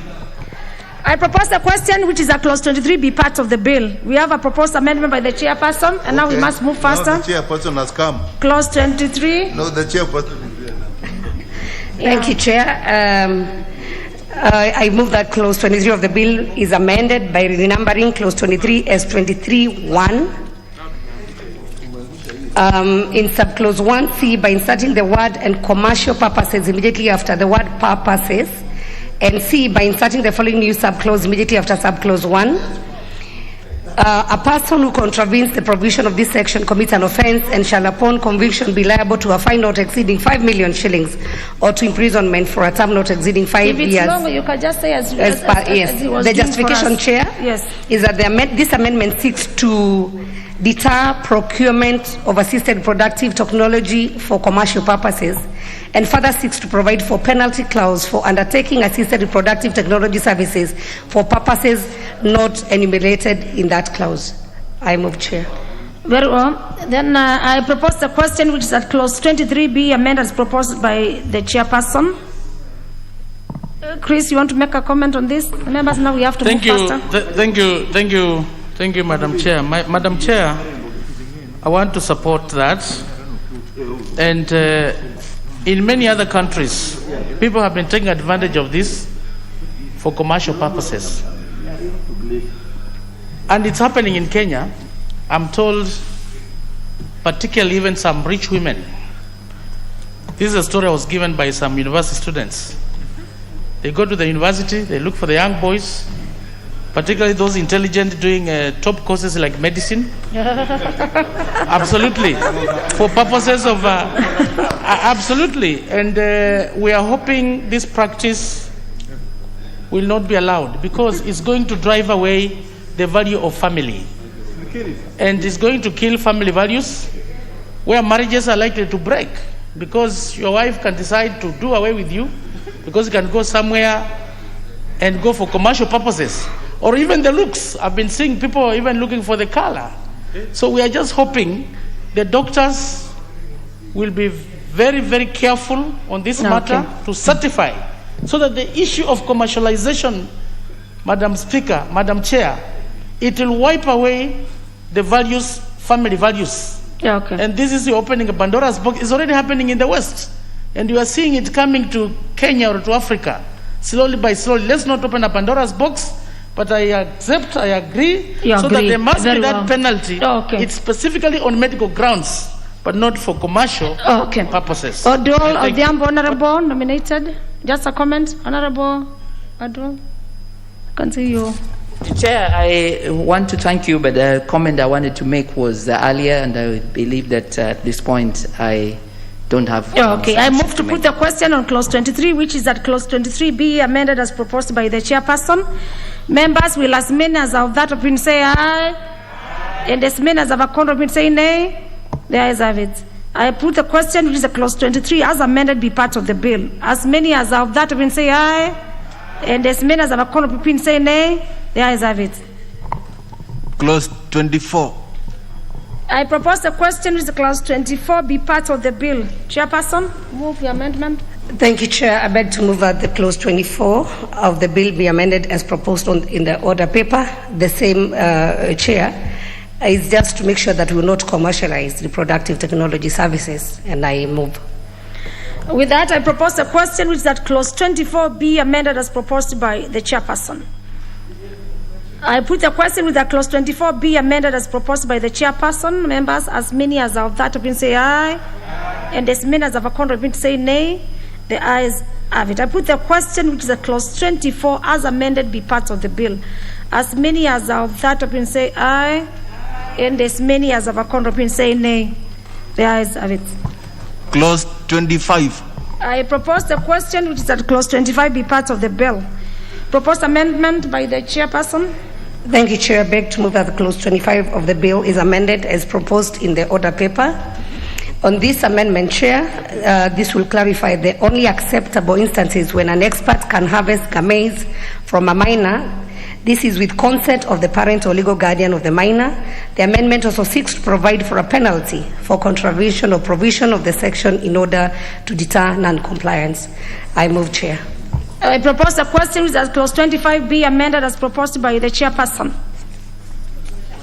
I put the question which is that clause 25 be amended as proposed by the chairperson. As many as of that opinion say aye, and as many as of a contrary opinion say nay. The ayes have it. Now that it has been carried, the proposed amendment by the committee has been carried. We had a proposed amendment by the Honorable Shamala, and so with that, your proposed amendment falls automatically. So, members, I put the question on clause 25, which is that clause 25 as amended be part of the bill. As many as of that opinion say aye, and as many as of a contrary opinion say nay. The ayes have it. Clause 26. I propose the question, which is that clause 26 be part of the bill. Committee, Chairperson. Thank you, Chair. I beg to move that clause 26 of the bill is amended as proposed in the order paper. Chair, on this one, the amendment seeks to remove any reference to authority based on earlier amendments, limits issuance of license that allows the keeping or using of an embryo after the appearance of the primitive streak after 5 days. The amendment also seeks to provide for a penalty for contravention of provisions of the section in order to deter non-compliance. I move, Chair. I propose the question, which is that clause 26 be amended as proposed by the chairperson. I move to put the question, which is that clause 26 be amended as proposed by the chairperson. As many as of this opinion say aye, and as many as of a contrary opinion say nay. As members, we had also a proposed amendment by the Honorable Jennifer Shamala, and now that the departmental committee's amendment has been taken, that is the chairperson's, then the amendment by Honorable Shamala falls automatically. And I therefore move to put the question to clause 26, which is that clause 26 as amended be part of the bill. As many as are of this opinion say aye, and as many as have a contrary opinion say nay. The ayes have it. Clause 27. I propose the question which is that clause 27 be part of the bill. Chair, I beg to move that clause 27 of the bill is amended as proposed in the order paper. Chair, it is not medically possible to transfer a sperm and an egg separately into a womb and expect a pregnancy immediately. Hence, the amendment seeks to clarify that and for a penalty for contravention of use of gametes contrary to provisions of the section in order to deter non-compliance. I move, Chair. I propose the question which is that clause 27 be amended as proposed by the chair. I put the question which is that clause 27 be amended as proposed by the chair of the committee. Members, as many as of that have been say aye, and as many as have a contrary have been say nay. The ayes have it. I move to put the question which is that clause 27 as amended be part of the bill. As many as of that have been say aye, and as many as have a contrary have been say nay. The ayes have it. Clause 28. I propose the question which is that clause 28 be part of the bill. Chairperson, Chair, I beg to move that clause 28 of bill is amended as per the order paper. Chair, on this amendment, would delete the limit within which a person can use sperms after the death of a man. This should depend on viability of the sperm and left open as long as the sperms are viable, as consent had already been issued prior to death. I beg to move. Interesting. I propose the question which is that clause 28 be amended as proposed by the chairperson. Yes, we have a contribution by Honorable Millie Odhiambo on clause 28. Chair, I agree with the committee, except I just wanted to bring to the attention of the chair that if you do not delete the words "and assisted reproductive process," then it's untidy in clause. I hope you can see what I'm saying. Can she be on record? Just comment on because she says by deleting the words takes place within 5 years of the death of the man. And if you do not remove, or rather add, an assisted reproductive process. I don't know if I make sense. Chair, it's making sense. It must be. Yeah, we can. Yeah. I accept, Chair, and thank you for that. And I think we can clean it up, so we'll move in amended form so that we have the right way.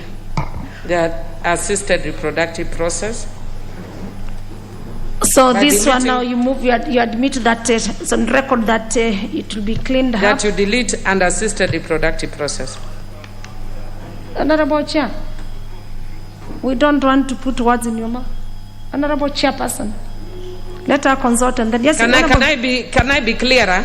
Yes, be clearer as you also consult. That what the amendment should now read is the mother was married to the man at the time of the death of the man. Full stop. But you did not delete and assisted reproductive process. So if you leave that, then it will read the mother was married to the man at the time of the death of the man and assisted reproductive process, which does not make sense. So I'm just proposing that she deletes the words and assisted reproductive process both in A and subclause A and subclause B. If you are so convinced, Chairperson, please can you move your amendment? Yes, Chair, I want to move my amendment and confirm I'll move it in amended form by deleting the words in A that now it will read, will delete, takes place within 5 years of the death of the man, and assisted reproductive process that takes place within 5 years. So we'll delete the total. As a matter of cleanup and amendment. As a matter of, yes. Yes. So I'm moving it in amended form. Honourable members, I propose for us to be a bit tidy. I propose the question which is that clause 27, not 28, be amended as further amended by Honourable Chairperson. I now put the question which is that clause 28 be amended as proposed by the chairperson. As many as of this opinion say aye, and as many as of a contrary say nay. The ayes have it. Honourable members, we had a proposed amendment of clause 28 by the Honourable Zuleika Hassan, which now that With the House having carried the amendment by the Honorable Chairperson, then the amendment by the Honorable Zuleika Hassan falls automatically as a matter of procedure. I move to put the question, which is clause 28, as amended, be part of the bill. As many as are of this opinion say aye. Aye. And as many as have a contrary opinion say nay. The ayes have it. Next. Clause 29. I propose the question, which is that clause 29 be part of the bill. Honourable members, we have no proposed amendment to clause 29, and I put the question, which is that clause 29 be part of the bill. As many as of that opinion say aye. Aye. And as many as of a contrary opinion say nay. The ayes have it. Clause 30. I propose the question, which is that clause 30 be part of the bill. Proposed amendment by the chairperson, and also we have a proposed amendment. Thank you, Chair. I beg to move that bill be amended by deleting clause 30 and substituting therefore with the following new clause as per the order paper. And this amendment seeks to make provision for the rights that will accrue to a child born out of assisted reproductive. Thank you, Chair. I move. I propose a question, which is a clause 30 be amended as proposed by the Honourable Chairperson of the Committee, Health Committee. I put the question. I see no interest. I put the question, which is that clause 30 be amended as proposed by the Chairperson of the Committee. As many as of that opinion say aye. Aye. And as many as of a court opinion say nay. The ayes have it.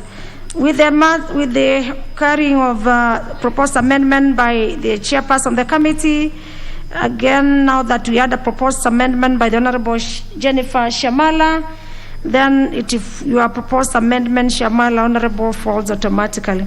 Members, I move to put the question on clause 30, which is that clause 30 as amended be part of the bill.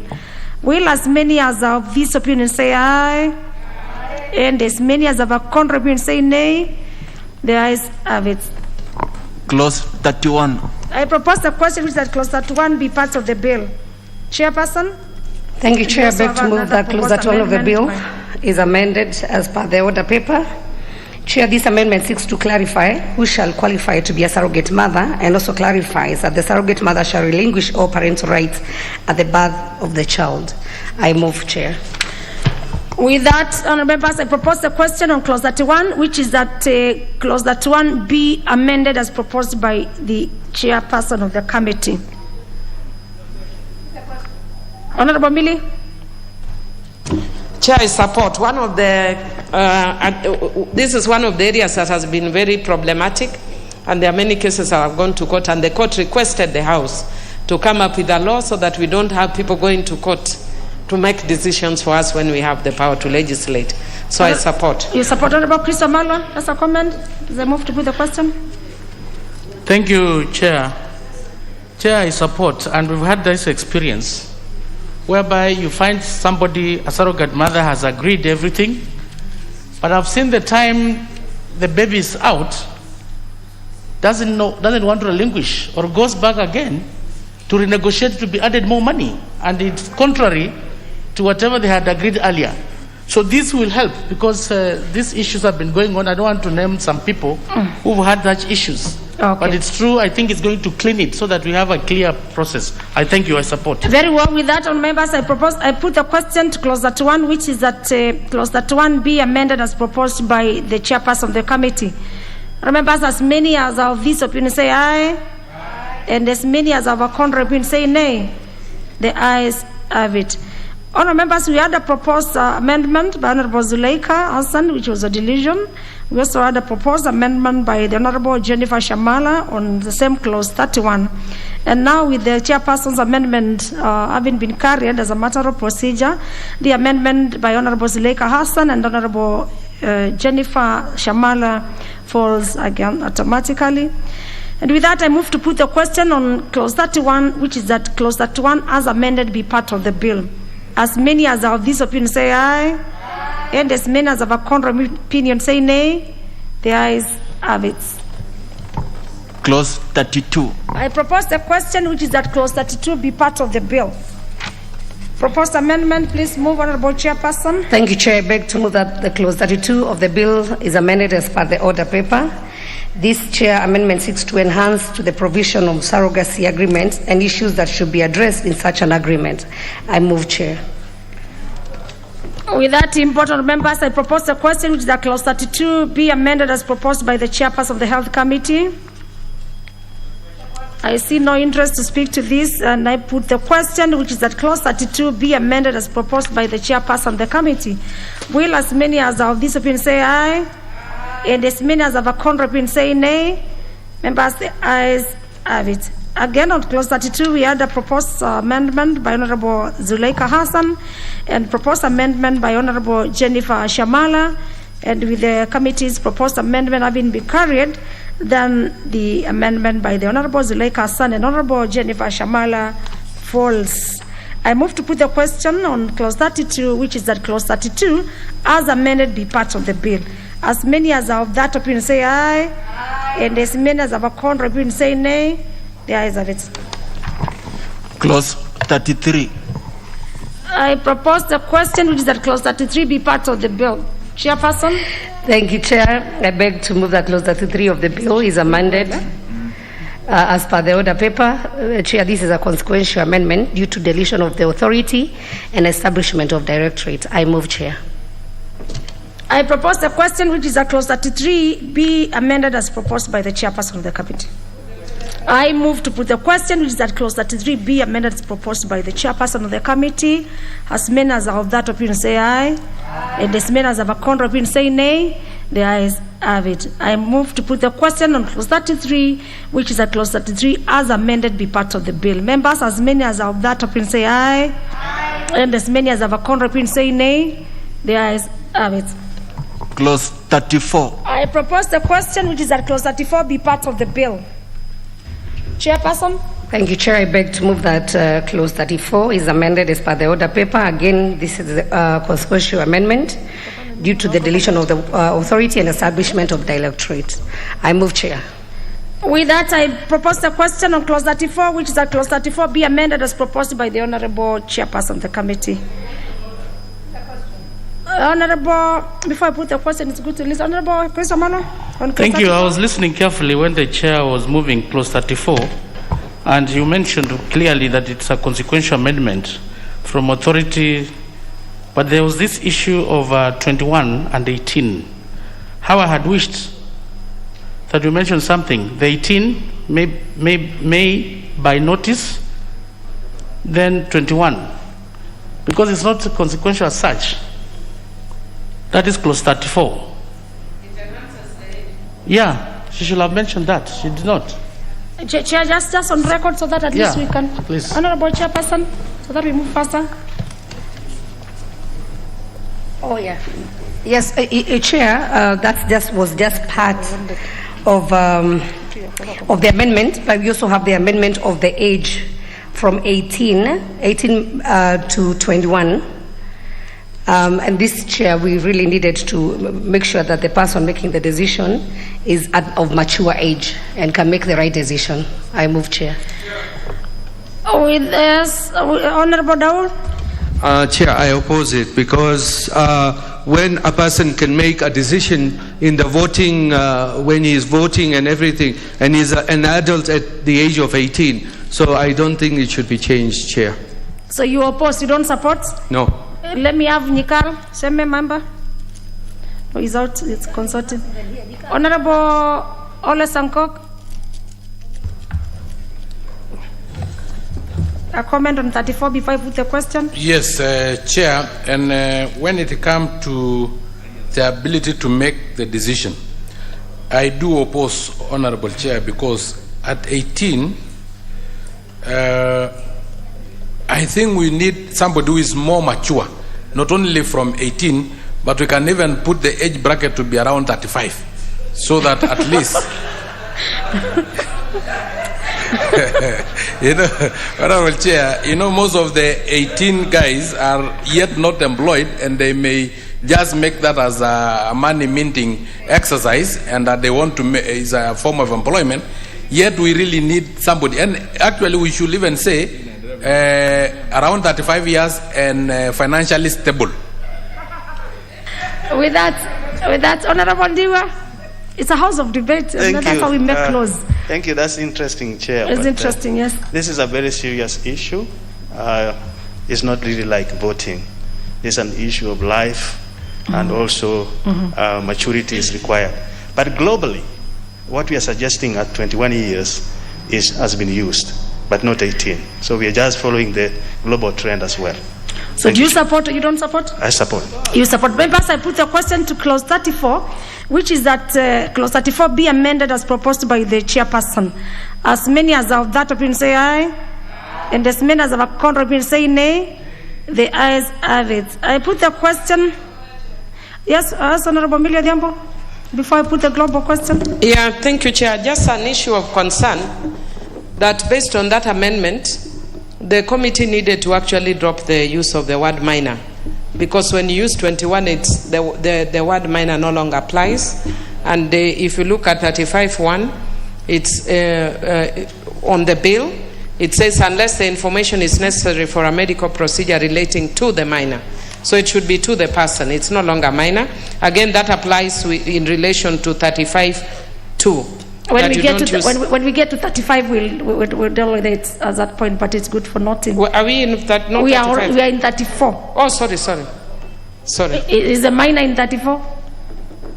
No, it's in 35. So you're talking about 35. Sorry. Thank you. It's okay. At least you can tell we are very alert members. Thank you, Honorable Millie.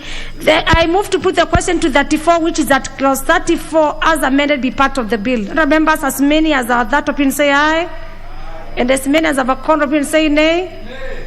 The ayes have it. Next question. Clause 35. I propose the question, which is that clause 35 be part of the bill. Chair. Chairperson on clause 35. Thank you, Chair. I beg to move amendment in clause 35 as proposed in the bill. And Chair, this again was just to clean up. It's a very similar amendment with what we have done with 34. Thank you, Chair. I move. I propose the question that clause 35 be amended as proposed by the Honorable Chairperson. I see no interest. I move to put the question. Yes, the Honorable Daud. Chair, if we have changed 34 from 18 to 21, shouldn't the chairperson have moved the information to below the age of 18 to below the age of 21? Shouldn't it have been done that? So I would request the chair to make that amendment. Thank you, Chair. She has done it, but she has already done it. It's already done. That's why I said as per the order paper, it's only that I didn't read the content. So again, the 18 to 21 is also done in 35. Yes, as per the order paper. Honorable Dawa, are you okay with that? It's done? You happy about it? The order. Honorable Dawa, I can see is nodding. He is satisfied. I move to put the question on 35, which is that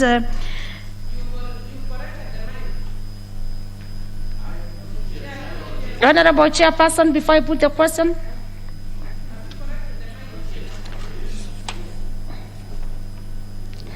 Let us make laws that are already cleaned up. Honorable Chairperson, let's hear what she has to say, because she had already moved it.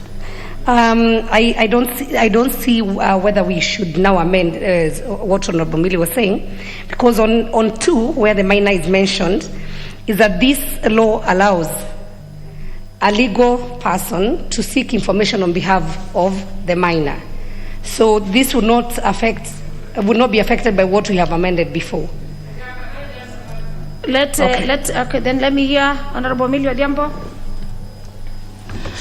Chair, if you actually look at the amendment proposed by the Chair in 35(1), is that the Directorate shall not avail information to a person below the age of 21 years unless the information is necessary for a medical procedure relating to the minor.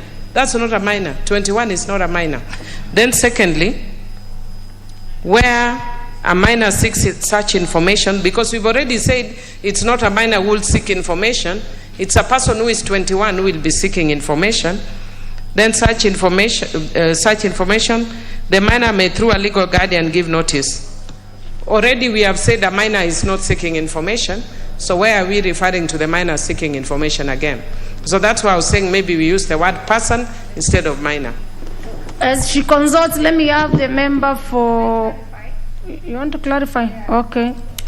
You see, Chair, here it's saying, okay, the director shall not avail information to a person below the age, now we have said 21 years, unless the information is necessary for medical procedure relating to a minor. So it's not necessarily that the person who is seeking information, there is a legal, when 2 it says, when a minor seeks such information, the minor may, through a legal guardian.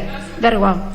That's why I just love the minds of this house. Honorable Millie Odhiambo, just give her mic. Is it fine? Yeah, that's okay, actually. I understand her. I move to put a question which is that clause 35 be amended as proposed by the Honorable Chairperson. Members, as many as of that opinion say aye. And as many as of a contrary opinion say nay. The ayes have it. I put a question which is a clause 35 as amended be part of the bill. Members, as many as of that opinion say aye. And as many as of a contrary opinion say nay. The ayes have it. Clause 36. I propose a question which is that clause 36 be part of the bill. Proposed amendment by the chairperson, please. Thank you, Chair. I beg to move that the clause 36 of the bill is amended as per the order paper. Chair, this amendment is similar to the other 2 previous amendments that we did, where we are now deleting the word authority. I move, Chair. I propose a question which is that clause 36 be amended as proposed by the Honorable Chairperson of the Health Committee. I hear there was no interest on this, and I move to put the question which is a clause 36 be amended as proposed by the Chairperson. Members, as many as of that opinion say aye. And as many as of a contrary opinion say nay. The ayes have it. I move to put the question which is a clause 36 as amended be part of the bill. As many as of this opinion say aye. And as many as of a contrary opinion say nay. The ayes have it. Clause 37. I propose the question which is a clause 37 be part of the bill. Chairperson, please move your proposed amendment. Thank you, Chair. I beg to move that clause 37 of the bill is amended as proposed in the order paper.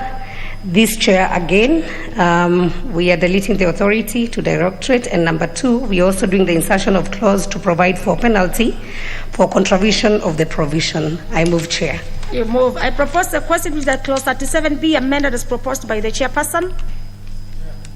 Honorable 001 David Sankoch, your comment? Yes, my comment is on clause 37(4). A person who contravenes the provision of this section commits an offence and shall be conviction be liable to a fine not exceeding 5 million. You know, when you say not exceeding 5 million, it can be 5 shillings. It is still not exceeding 5 million. Or not exceeding 5 years. So I think, why don't we put it, because this is a very serious issue, not below 5 million and not below 5 years. Why should it not be exceeding? You know, when it is not exceeding, he can even be jailed for 1 day. It is not exceeding 5 years. They can be jailed they can be fined 20 shillings, which is not exceeding 5 million. So I think there must be a way we can put it either between 5 million and 10 million, or 3 million and 10 million, but we can put it not below 5 million. Honorable Martin Odiwa, member for Diwa, your comment on the... Chair, I realize what the Honorable Member is saying, but when we are making legislation, we also have to give the judiciary a leeway to make their judgment. I don't think they can do that. And Chair, fines are not really to kill people, but to correct people. So we cannot overkill with putting major fines like that. Honorable Member for Suba, Honorable Millie, can see you're requesting to speak to this? Chair, that's a comment. I actually agree with Honorable Sankoch. I know there's a school of thought that says that when you provide minimums, that you do not allow discretion for the judiciary. But Chair, when I was practicing, I had a case where a person defiled a child, lost the uterus. She underwent, a 6-year-old child, underwent 7 reconstructive surgeries, including removing of her uterus. and the man was put on probation because of discretion. So sometimes when you leave too much discretion, it is subject to abuse. So perhaps if the chair could provide minimum, that would be fine, but that it gives leeway so that there's also just the same way we say that there's guided democracy. We can also guide discretion, Chair. But it's up to the chair to see whether she wants to move it. Very well. Let me hear from the member for North Imenti as the chair consults. Chair, I want to disagree with Honorable Sankok and Honorable Mili. I agree with Honorable Owino of Ndiwa that all our laws, there is never a minimum. So unless we now start changing all the laws, that's when we can now think about it, Madam Chair. But there is... Now, unless you want to say it's a point of information now, the member who has contributed has already issued. Honorable Millie Odhiambo, yes? You were not mentioned. We were just disagreeing with you. Thank you, Chair. Is the honorable member in order to mislead the House? The Sexual Offences Act provides for those minimums. So it's not in order to say that there is no law that doesn't provide. There is. That was a point of information you have been informed. No, it's misleading the House. So it's a point of order. Honorable Dawu, you have been informed that you are misleading the House is already in the... Yes. Before we make a determination, yes, I'll give it to you, Honorable. But let me get the chairperson to clarify so that I can have one more and then I put a question. Chair, all I wanted to clarify on this fine is that this is fine for the person who is giving information. So it's not the route that Honorable Millie had taken. It's a person who would give or disclose information. So, and Chair, if you look at even what we have passed before, we have already that not exceeding. That's how we have been.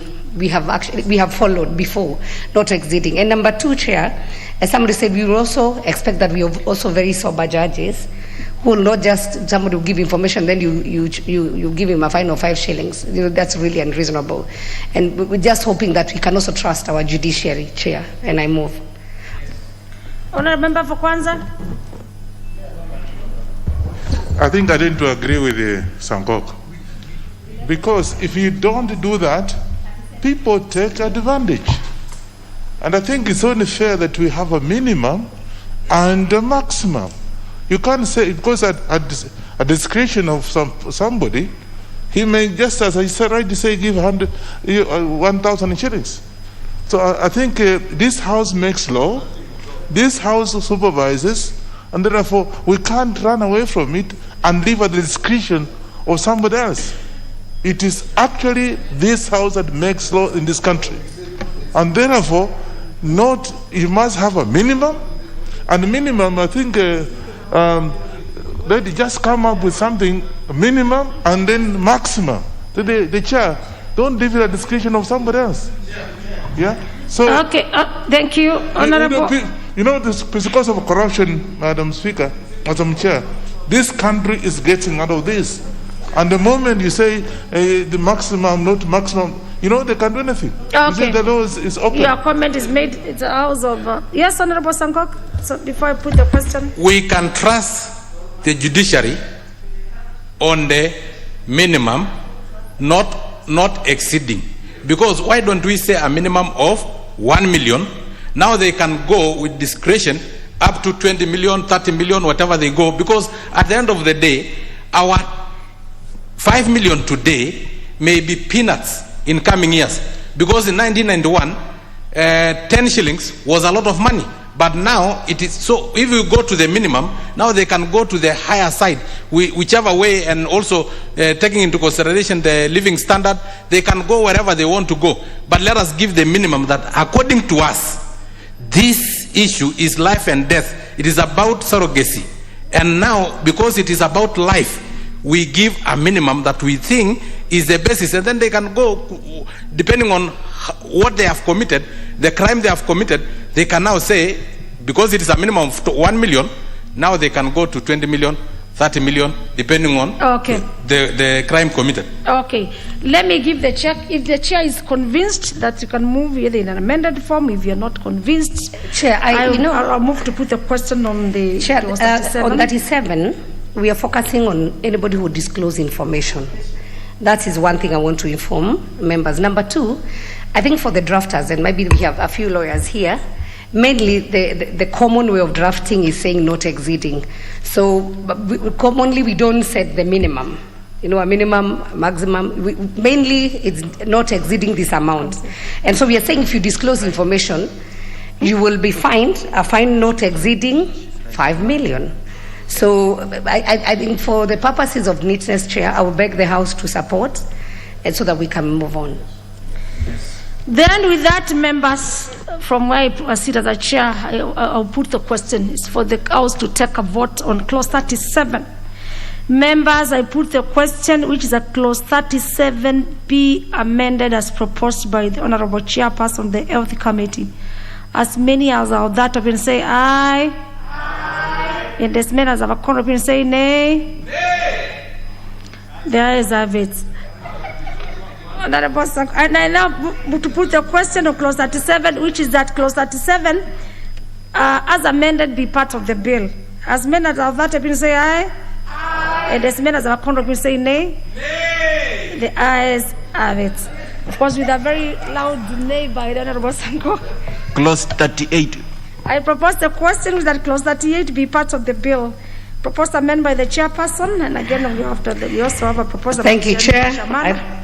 I beg to move that the clause 38 of the bill is amended as proposed in the order paper. Again, Chair, we are deleting authority to directorate.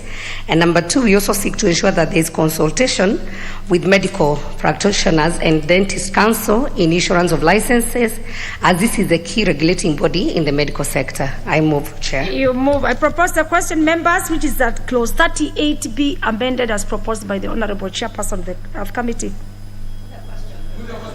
No, we cannot just be putting the question members want to be. Let me have Honorable Millie Odhiambo. Just a comment. Chair, I noticed that 37(4) also provides for penalties, and this will be a recurring theme. And I just want to indicate that I said there's a school of thought amongst lawyers. Honorable Millie Odhiambo, we are already past 37. Sorry. We are on 38. Sorry, Chair. Yes. That one on the medical practitioners, that one I agree with. Oh, okay. Then, members, I put the question, which is that clause 38 be amended as proposed by the Honorable Chege, the Chairperson of the Health Committee. As many as of this opinion say aye. Aye. And as many as of a opinion say nay. The ayes have it. Honorable members, we had a proposed amendment by the Honorable Jennifer Shamala on 38. And with the chairperson's amendment having been carried, members, the proposed amendment, Honorable Shamala Jennifer, again falls automatically. I put the global question to clause 38, which is a clause 38 be which is a clause 38 as amended be part of the bill. Members, as many as of this opinion say aye. Aye. And as many as of a contrary opinion say nay. There is a it. Clause 39. I propose the question, which is that clause 39 be part of the bill. Chairperson, move your proposed amendment. Thank you, Chair. I beg to move that clause 39 of the bill is amended as per the order paper. Again, Chair, it's the issue of the authority to directorate, and amendment also to provide for penalty for contravention of the clause. I move, Chair. I propose the question, which is that clause 39 be amended as proposed by the Honorable Chair. Yes, let me hear Honorable Sankok on 39. Honorable Chair, though there are a lot of voices against me, but on this one I must go on handset and on record that I oppose. We needed to have said a minimum of 5 million shillings. This is a very sensitive issue. It is an issue that deals with death. We are taking over powers that were bestowed upon God, so that human beings can take that power. Honorable Speaker, we cannot be having not exceeding 5 million. 5 million is not a lot of money, and you know they can end up being penalized. You're on 39? 20. Yes, I'm on 39. Very because well. to be specific, I'm on 39B2. Yes, a person who contravenes this provision of this section commit an offense and shall, upon conviction, be liable to a fine not exceeding 5 million. I wanted to be minimum of 5 million, going there about even 100 million, because it's a function that was bestowed upon God, now that we are taking that function. Okay. With that, Honorable Millie? Chair, I just also want to go on record with that. Even though I'll let the penalties pass, we can, at a later time, bring amendments. But I just wanted to go on record by stating that it's a common saying by lawyers that it is not a common practice in the Commonwealth to provide minimums. It is also not a common practice in the Commonwealth to be corrupt. So uncommon situations require uncommon solutions. So we can't go by the way of a Commonwealth when we know that Kenya is absolutely corrupt. So when we are corrupt, we must provide standards which are uncommon and which are deterrent. So when you provide discretion, like in this case, what 39 is seeking to do is to provide that nobody shall carry out assisted reproduction unless the person has a license. And then you go and find somebody is practicing in River Road, producing babies using pigs, gametes of pigs. And then we find them 100 Kenya shillings because that's a minimum. So that's actually why I'm saying I may not push too much for that now, but at a later date we need to provide a minimum. Very well. I now put the question, which is that clause 39 be amended as proposed by the Honorable Chairperson of the Health Committee. Members, as many as of that have been say aye. Aye. And as many as have called have been say nay. Nay. Yes, I have it. Clause. Then I move to put the global question, which is that clause 39 as amended be part of the bill. As many as of that have been say aye. Aye. And as many as have called have been say nay. Nay. Yes, I have it. Clause 40. I propose the question, which is that clause 40 be part of the bill. Proposed amendment by the chairperson of the committee, and we also have another proposed amendment by Honorable Jennifer Shamala. Yes, Honorable. Thank you, Chair. I beg to move that the clause 40 of the bill is amended as proposed in the order paper, and this is just a matter of deletion of the word authority to directorate. I move, Chair.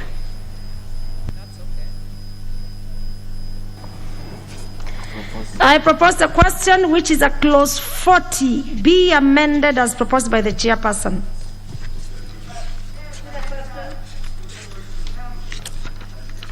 Honorable Shamala, you want? Yes, thank you, Madam Chair. I'm seeking a clarification on this because my amendment says that clause 40 of the bill be amended by inserting the following new subsections 4, 5, and 6 immediately after subsection 3. That embryo shall not be imported or exported outside of Kenya. It is the responsibility of the IVF facility to ensure that the embryo that are created but are not transferred to an adoptive mother because of her death, disagreements, commissioning parents, and the surrogate or any other reasons. Is this not clause 40, subclause 4 and 5? Because it...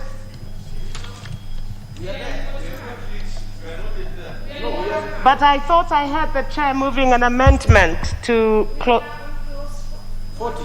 Yes. We are in clause 40. We are on clause 40, honorable members, which now their proposed amendment has been moved by the honorable chairperson. And again, we also have another amendment by Honorable Shamala, who is yourself. But first of all, we deal with the proposed amendment by the chairperson. We dispense it, and then now we can come to you. Honourable members, now I put the question to clause 40, which is that clause 40 be amended as proposed by the chairperson. As many as of this have been say aye, aye. And as many as have called have been say nay, nay. The ayes have it. Honourable members, we had a proposed amendment by the Honourable Jennifer Shamala, and of course, again, as a matter of the procedure, we have the chairperson's amendment for the committee that has been carried. And so for this matter, the Honorable Jennifer Shamala amendment falls automatically. I move to put the question, which is at clause 40, as amended be part of the bill. As many as that have been say aye, aye. And as many as have have been say nay, the ayes have it. Clause 41. I propose the question. We are on clause 41. Yes, Honorable Sankok. I don't know if it is the procedure of this House. If I'm not wrong, the amendment can only fall if the amendment were almost the same. But the amendment by Honorable Shamala on clause 40 are totally very different. It is about export of the cement that will be collected, Honorable Chair, and you know we can end up collecting for commercial purposes, collecting cement from prisons. No, it was the amendment by Honorable Shamala, if I heard you very well. It's the export and import. Which one are you talking about? That must be in 43, not even 40. No, it is on 40, clause 40. In fact, she's also admitting. Let's hear from Honorable Shamala. Chair, I can actually read for him because I've opened the two papers. Honorable Shamala's clause 40 reads that clause 40 of the bill be amended in subclause 1 by deleting the word authority and substituting the word ministry. Again, subclause B by deleting the word authority and substituting the word ministry. Yes. And that is exactly the same as the amendment by the committee. The one that Sankok and Honorable, I know that these things sometimes are confusing. Thank you, Honorable. Even me, I get confused. Yeah, but it is very confusing. And that's why it is important for the members to get clarification. And Honorable Sankok is not wrong. It's good to get clarification, but yes, get to understand the clause that we are in, and as a matter of procedure, say again. It only shows how attentive we are and how active we are as members. So you should actually appreciate instead of... I am appreciating you actually. I'm appreciating Honorable, and thank you members, you are very attentive also. So with me as a chair, I put the question, which is at clause, which I did not put the question to clause 40. We are in 41, but it's important to understand. I propose the question, which is at clause 41, be amended as proposed by the chair. I move to put the question, which is at clause 41, be amended proposed by the chair. As many as of this opinion say aye. And as many as of a opinion say nay. The ayes have it. Again, members, on clause 41, we had a proposed amendment by the Honorable Jennifer Shamala, and with the chairperson's amendment being carried, then the amendment by the Honorable Jennifer Shamala falls automatically. I put the question to clause 41, which is that clause 41, as amended, be part of the bill. As many as of that opinion say aye. And as many as of a counter opinion say nay. The ayes have it. Clause 42. I propose the question, which is that clause 42, be part of the bill. Chairperson. Thank you, Chair. I beg to move that clause 42 of the bill be amended as per the order paper. Again, Chair, this is deletion of the word authority. And second, the issue of penalty. I move, Chair. I hope the members have gotten the import of the same, and I propose the question, which is that clause 42 be amended as proposed by the chairperson. Do I put the question? I move to put the question, which is that clause 42 be amended as proposed by the chairperson. Members, will as many as of this opinion say aye? And as many as of a court opinion say nay? The ayes have it.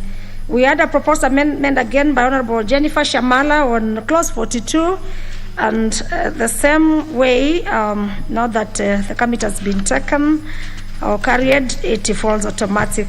I put the question to clause 42 then, which is that clause 42, as amended, be part of the bill. As many as of this opinion say aye. And as many as of a counter opinion say nay. Yes, have it. Clause 43. I propose the question, which is that clause 43 be part of the bill. We have a proposed amendment by the Honorable Jennifer Shamala. Now, move the amendment on 43. Thank you, Madam Chair. I propose that clause 43 of the bill be amended and insert the following new paragraphs immediately after paragraph 3. CA, an embryo which is created but is not transferred to the surrogate or adoptive mother for any reason shall be stored and shall be given priority in the succeeding application for assisted reproductive technology. CB, no gametes or embryos shall be subjected to destruction.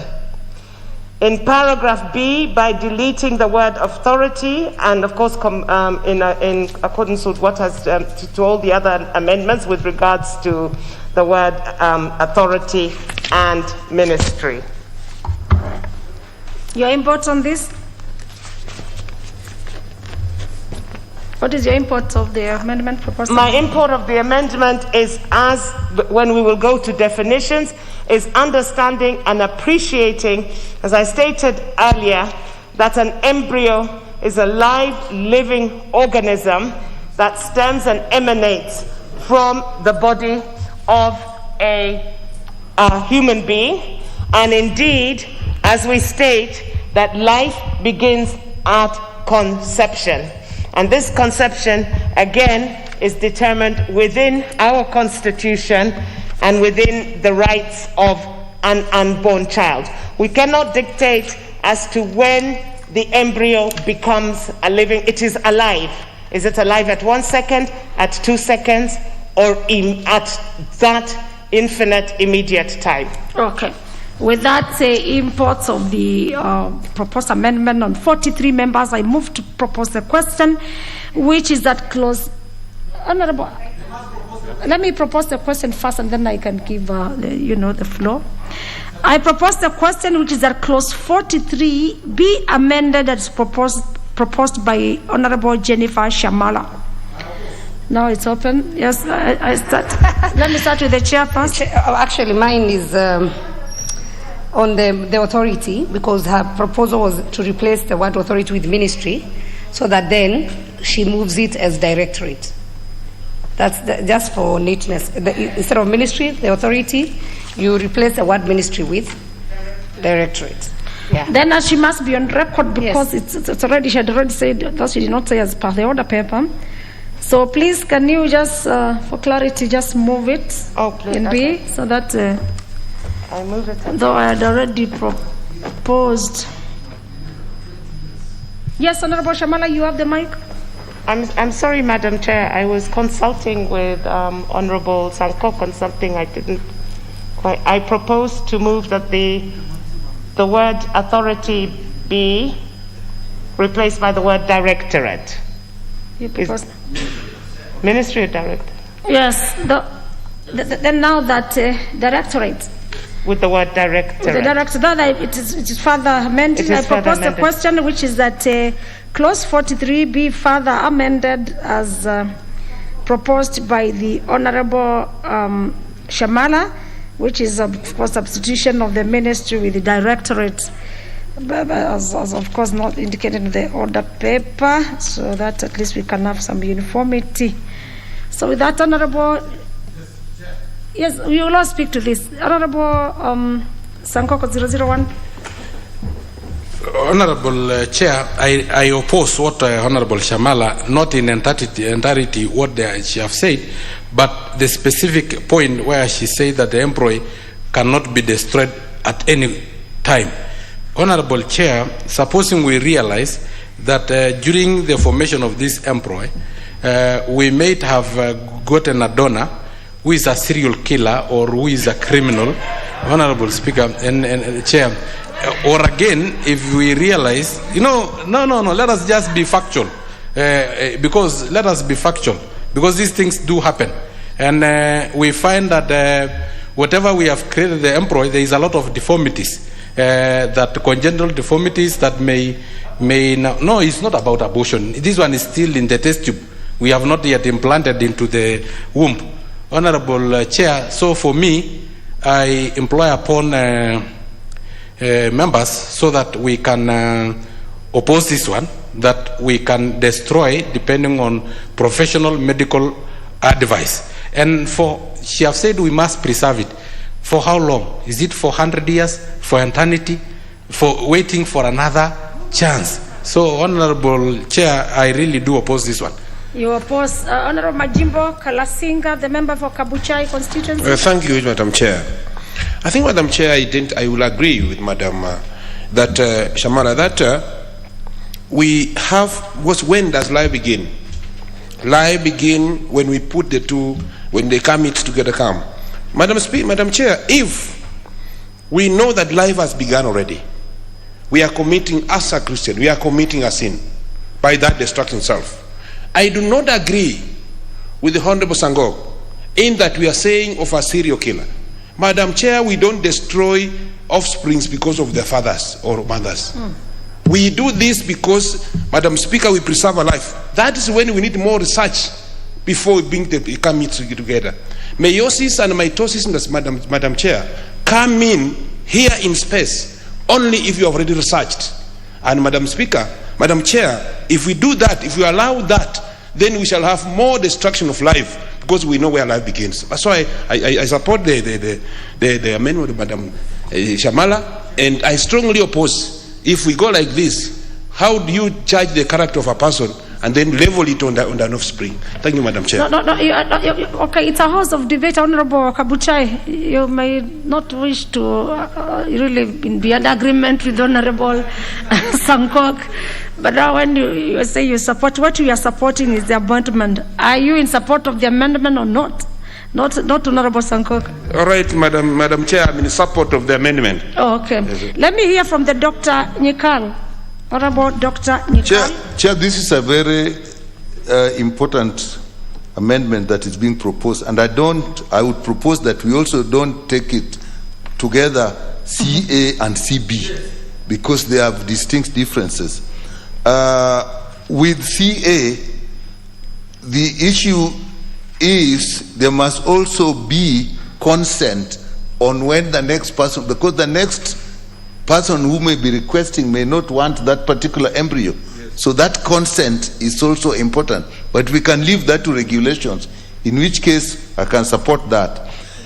CB is now more technical issue, because even if you store the embryos, with time they actually deteriorate. So that there is actually a technical period that is provided for, I think, and even in this law, we are provided for a period. For 10 years, which we actually say we can be amended. So that after a time, we do not know whether this embryo you are implanting is viable, or whether it will be subject to deformation because it has deteriorated. So I think if you bring CB, that is dangerous even to the person who will receive the embryo. I would therefore, I'm opposed to CB, CA, so long as we know that there will be consent on the next person who requires to have the embryo. So CB, I'm opposed to. CA, yes, that I can support, understanding that there will be regulations. Then Dawood, Honorable Dawood Rahim. Chair, I agree with Dr. Nikal. And Chair, if you go to 43D,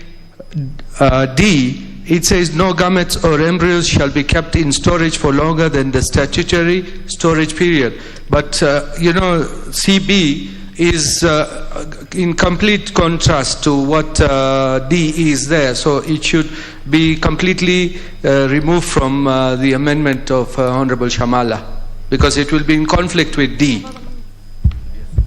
Unless Honorable Ndiwa. Yeah, Chair, I also rise to oppose this. I think Honorable Samala meant well, but normally they take 10 years. In very rare circumstances, can go up to 55 years. So we will not say you cannot destroy, because even if at that elevated level, you can give birth to something else. Yeah. So life starts at conception is okay in the right place in the womb, but you cannot transfer in the test tube, freezing and all this. So I oppose. You oppose, Doctor, of course. The Honorable Chairperson, Honorable. Chair, I just wanted maybe to guide Honorable Shamala, because on 43, if you go 43D, it says no gamete or embryos shall be kept in storage for longer than the statutory storage period. And also, the 2 says the storage period in respect of embryos shall be a period not exceeding 10 years, or as the license may specify. So the amendment, what she's moving, will be contradicting actually 43. So I'll ask her to drop, so that we go, the authority is okay to drop the ones that are contradictory. So for this matter, unless because it's an amendment by the Honorable Shamal, unless she drops on record, or I put the question for the whole. The Honorable Shamala. Yes, Honorable Nikal. If we put a question for the whole, and we say that CA is actually tolerable, it can be done, we can have ways of sorting it out. CB, what are we going to do? Because are you going to give me an embryo that is 35 years old? 35 years old, and we do not know at that point whether it will be viable or whether it will give deformed children. So if we could call out CA separately and CB separately, that in my mind would help. Honorable Shamala, do you wish to drop, or how do you wish us to put the question? Because he had already proposed the amendment, she had moved as it is in the order paper. So unless you drop or you just move our proposal. But Chair, we can move a further amendment in accordance with the submissions and the contributions expressed and made by Honorable Dr. Nyikal. What further amendment do you want to to separate, where were we again? Is it 43A, CA and CD, and drop CB? So for this matter, you just move that you are dropping CB from your proposed amendment, so that on record. Honorable Chair, the further amendment to drop CB. The further amendment to drop CB. So in order to be in line with those amendments that have already been moved and voted upon today. Then for this matter, members, I want to put the question on clause 43, which is that clause 43 be amended as proposed by the Honorable Shamala, which is with the amendment of dropping CB. Correct? So will as many as our vice opinion say aye? Aye. And as many as our contrary opinion say nay? Nay. The ayes have it. Today we have a Mr. Nay, but he asked that is his right. Mr. Onles Sankok. Very well. So I put the global question. Members, I put the global question to clause 43, which is that clause 43, as amended, be part of the bill. As many as of this opinion say aye, and as many as of a contrary opinion say nay. The ayes have it. Clause 44. I propose the question, which is that clause 44 be part of the bill. Proposed amendment by the chairperson and also Honorable Jennifer Shamala. Thank you, Chair. I beg to move that clause 44 of the bill is amended as per the order paper. And Chair, this again, we are just cleaning up authority to directorate. I move, Chair. Cleaning up, as you say, that is the import of the proposed amendment. On 44, members, I propose the question, which is that clause 44 be amended as proposed by the Honorable Chairperson, Sabina Chege. I put the question, which is that clause 44 be amended as proposed by the Honorable Chairperson. As many as of this opinion say aye, and as many as of a contrary opinion say nay. The ayes have it. We had a proposed amendment again by the Honorable Jennifer Shamala, and now that the chairperson's amendment has been carried, then therefore your proposed amendment falls. I put the question, which is that clause 44 as amended be part of the bill. As many as of this opinion say aye. The ayes have it. Clause 45. I propose the question, which is that clause 45 be part of the bill. Please move your proposed amendment by Sabina Chege, and also we also have a proposed amendment by Jennifer Shamala. Thank you, Chair. Again, Chair, I beg to move that clause 45 is amended as per the order paper. This, again, we're just deleting authority to directorate. I move, Chair. Oh, just cleaning. I propose the question which is that clause 45 be amended, proposed by the Honorable Sabina Cheget, the chairperson. I put the question which is that clause 45 be amended, proposed by the Honorable Chairperson. As many as are of this opinion say aye, and as many as have a contrary opinion say nay. The ayes have it. Honorable Shamala's proposed amendment falls automatically. And I move to put the question on clause 45, which is clause 45, as amended be part of the bill. As many as are of this opinion say aye, and as many as have a contrary opinion say nay. Members, the ayes have it. Clause 46. I propose the question which is that clause 46 be part of the bill. Chair? Thank you, Chair. I beg to move that clause 46 of the bill is amended as per the order paper. Again, Chair, deleting authority to directorate. I move. I propose the question which is that clause 46 be amended as proposed by the Chair. I put the question which is that clause 46 be amended as proposed by the Chair. Members, as many as of this opinion say aye. Aye. And as many as of a contrary opinion say nay. The ayes have it. We have a proposed amendment by Honorable Shamala. This is. No, she also looks like a Shamila. A very beautiful name. Honorable Shamala Jennifer. And now that the committee has carried, it falls automatically. It's a matter of procedure. I move to put the question on clause 46, which is that clause 46 as amended be part of the bill. Members, as many as of this opinion say aye. Aye. And as many as of a contrary opinion say nay. The ayes have it. Clause 47. I propose the question, which is that clause 47 be part of the bill. Honorable Chairperson. Thank you, Chair. I beg to move that clause 47 of the bill is amended as per the order paper. On this one, we are deleting the word authority.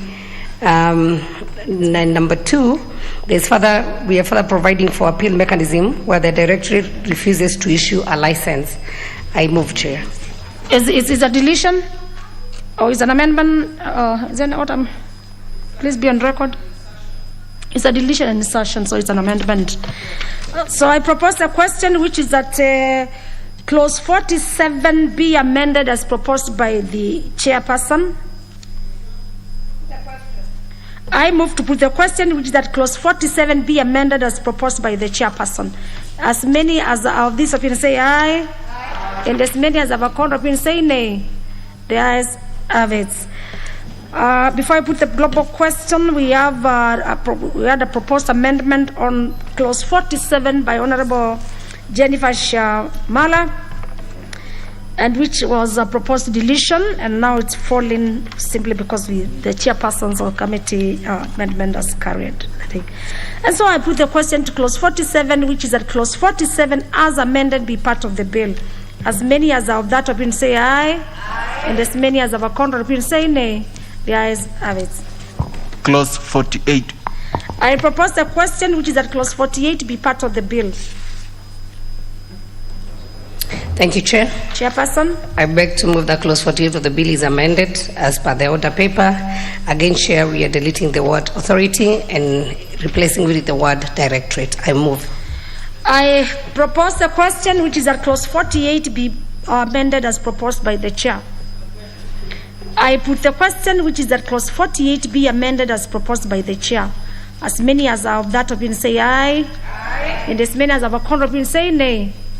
The ayes have it. We had a proposed amendment by the Honorable Jennifer Shamala on clause 48. And so again it falls. I have ever moved to put the question on clause 48, which is that for clause 48 as amended be part of the bill. As many as are of that opinion say aye, and as many as have a contrary opinion say nay. The ayes have it. Clause 49. I propose the question, which is that clause 49 be part of the bill. Proposed amendment by the chairperson and also by Jennifer Shamala. Honorable. Thank you, Chair. I beg to move that clause 49 of the bill is amended as per the order paper. And again, Chair, we are deleting the word authority, replacing it with the word directorate. I move. I put the question which is that clause 49 be amended as proposed by the chair. As many as are of that opinion say aye. As many as are contrary opinion say nay. The ayes have it. The chairperson's amendment has been carried, and therefore Honorable Shamala amendment falls automatically. I put a question which is that clause 49 as amended be part of the bill. As many as are of that opinion say aye. And as many as have a contrary opinion say nay. The ayes have it. Clause 50. I propose a question which is that clause 50 be part of the bill. Chairperson, please move your proposed amendment. Chair, I beg to move that the clause 50 is deleted. And Chair, this is a consequential amendment due to the deletion of authority. And Chair, you'll notice from 50, we will delete all the way. It's only that there's no shortcut.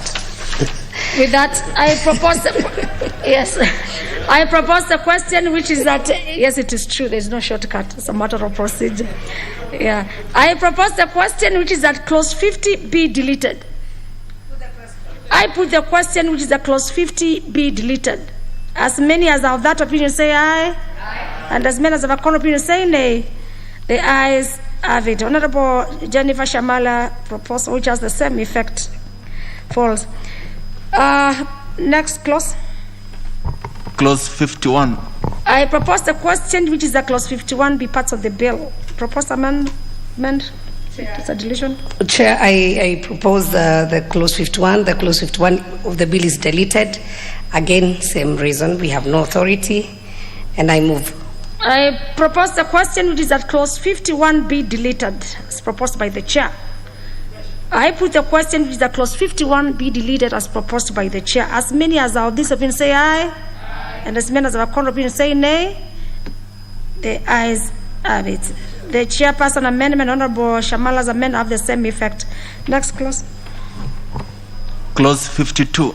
I propose the question which is clause 52 be part of the bill. Chairperson. Chair, I move that clause 52 of bill is deleted. I move. I propose the question which is that clause 52 be deleted as proposed by the chair. I put the question which is that clause 52 be deleted as proposed by the chair. Members, as many as are of that opinion say aye. And as many as of that contrary opinion say nay. The ayes have it. Same effect. Honorable Jennifer Shamala amendment. Clause 53. I propose the question which is that clause 53 be part of the bill. Chairperson. Chair, I move that clause 53 of the bill is deleted. I move. I move to propose the question which is that clause 53 of the bill be deleted as proposed by the chair. I put the question which is that clause 53 be deleted as proposed by the chair. As many as of that opinion say aye. And as many as of a contrary opinion say nay. The ayes have it. Again, Honorable Shamala's proposed amendment of the same effect with the chair. Next clause. Clause 54. I propose the question which is that clause 54 be part of the bill. Chairperson. Chair, I move that clause 54 of the bill is deleted. I move. I propose the question which is that clause 54 be deleted as proposed by the chair. I put the question which is that clause 54 of the bill be deleted as proposed by the chair of the committee. Members, as many as of that opinion say aye. And as many as of a contrary opinion say nay. The ayes have it. Same effect with Honorable Shamala proposed amendment. Next clause. Clause 55. I propose the question which is that clause 55 be part of the bill. Chairperson. Chair, I propose that clause 55 of the bill is deleted. I move. I propose the question which is that clause 55 of the bill be deleted as proposed by the chair. As many as of that opinion say aye. I'd propose the question. And I saw, Honorable, no one wants to contribute to this. So I put the question, as you said, there's no shortcuts. I now put the question which is that clause 55 be deleted as proposed by the chair. As many as are of that opinion say aye. And as many as have a contrary opinion say nay. The ayes have it. Same effect with the Honorable Shamala. And so we move to the next clause. Clause 56. I propose the question which is that clause 56 be part of the bill. Proposed amendment, Honorable Chair. Thank you, Chair. I propose that clause 56 of the bill is deleted, and I move. You move. Members, let me propose before I say something. I propose a question which is that clause 56 be deleted, as proposed by the Chair. Before I put the question, as some of you would wish, we cannot move clause by oath together, because I would have imagined if Honorable Sangogo was here, would say today he was a man of nay, so a member of nay, and so we have to take clause by clause. That's why here I put the question, which is a clause 56 be deleted as proposed by the Chair. As many as of that opinion say aye, and as many as of a contrary opinion say nay. The ayes have it. Honorable Jennifer Shamala's proposed amendment have the same effect, and so we move to the next clause. Clause 57. I propose the question, which is that clause 57 be part of the bill. Honorable Chairperson. Thank you, Chair. I propose that clause 57 of the bill is amended as per the order paper. Chair, this amendment seeks to provide for penalty where offense under the provision is by a body corporate. I move, Chair. With that import, of course, I move to propose the question, which is that clause 57 be amended as proposed by the Chair. I have the first one as a member for Suba North. Chair,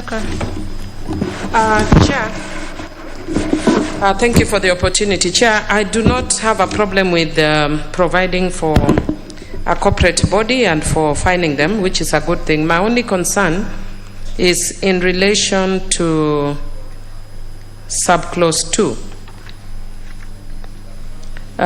where the Chair says, when an offense, when an offense against this section is committed by a body corporate. Sorry, Chair. Actually, I've noticed the problem is not even in the amendment by the Chair. It's actually in the bill. In the bill. Because the Chair, and I was hoping the Chair could have tidied up this, because the Chair has made several proposed amendments with penalties, the ones that Honorable Sankok has been complaining about, but has not proposed an amendment to subclause 2, which says a person commits an offense under subsection 1 shall, upon conviction, be liable to a fine not exceeding 500,000. And this refers to offenses under this act. So it means we are providing for 2 frameworks. One, which provides for the specific penalties that the Chair has moved, and this one provides for the act in general. So, Chair, I don't know if it would be in order for me as the sponsor of the bill to then move an amendment to 2 so that it synchronizes with the amendments that the Chair has proposed. And the Chair, my amendment, which I can then put in writing, would be in 2, that a person who commits an offense under subsection 1 and where no other penalty is provided under this act shall upon conviction be liable to a fine not exceeding. Otherwise, this provides a conflicting framework, or my amendment could actually provide. Honorable Mili, your concern, but I wish you can convince the Chair of the committee if she can move if there's any cleaning up of the amendment, so that at least. Chair, though my understanding is as the mover, I can actually on my feet. Let's hear what she has to say. If you can agree, then because you're on the same wavelength and having later, we don't know why she had left the amendment that you're proposing. And Honorable Chairperson, you've heard the sentiments and the concern of Honorable Mili, who is the owner of the bill. You want her to do you want her to just state Chair, yes. concern again? Chair, I just want to ask Honorable Mili to read 58 so that we know what she's recommending on 2, which I have no problem with. Whether again it would be a repeat of 58. And again, okay, and the fine might be because of the amount we can change. Or do we delete A and B, Millie? Honorable Millie, just...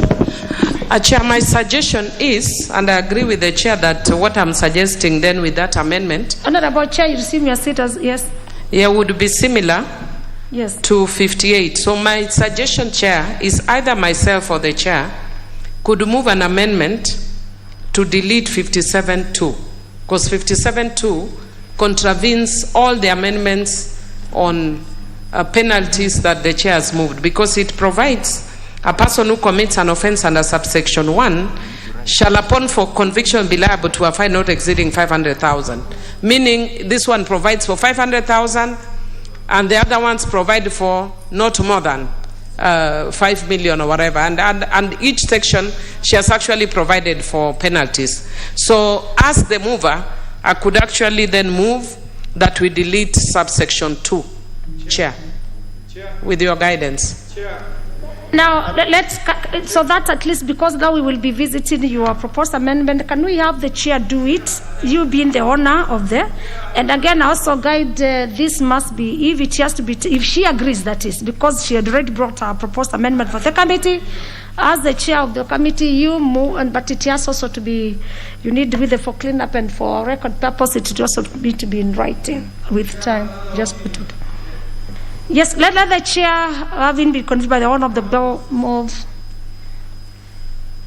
Yes, Honor, give the Honorable Chair.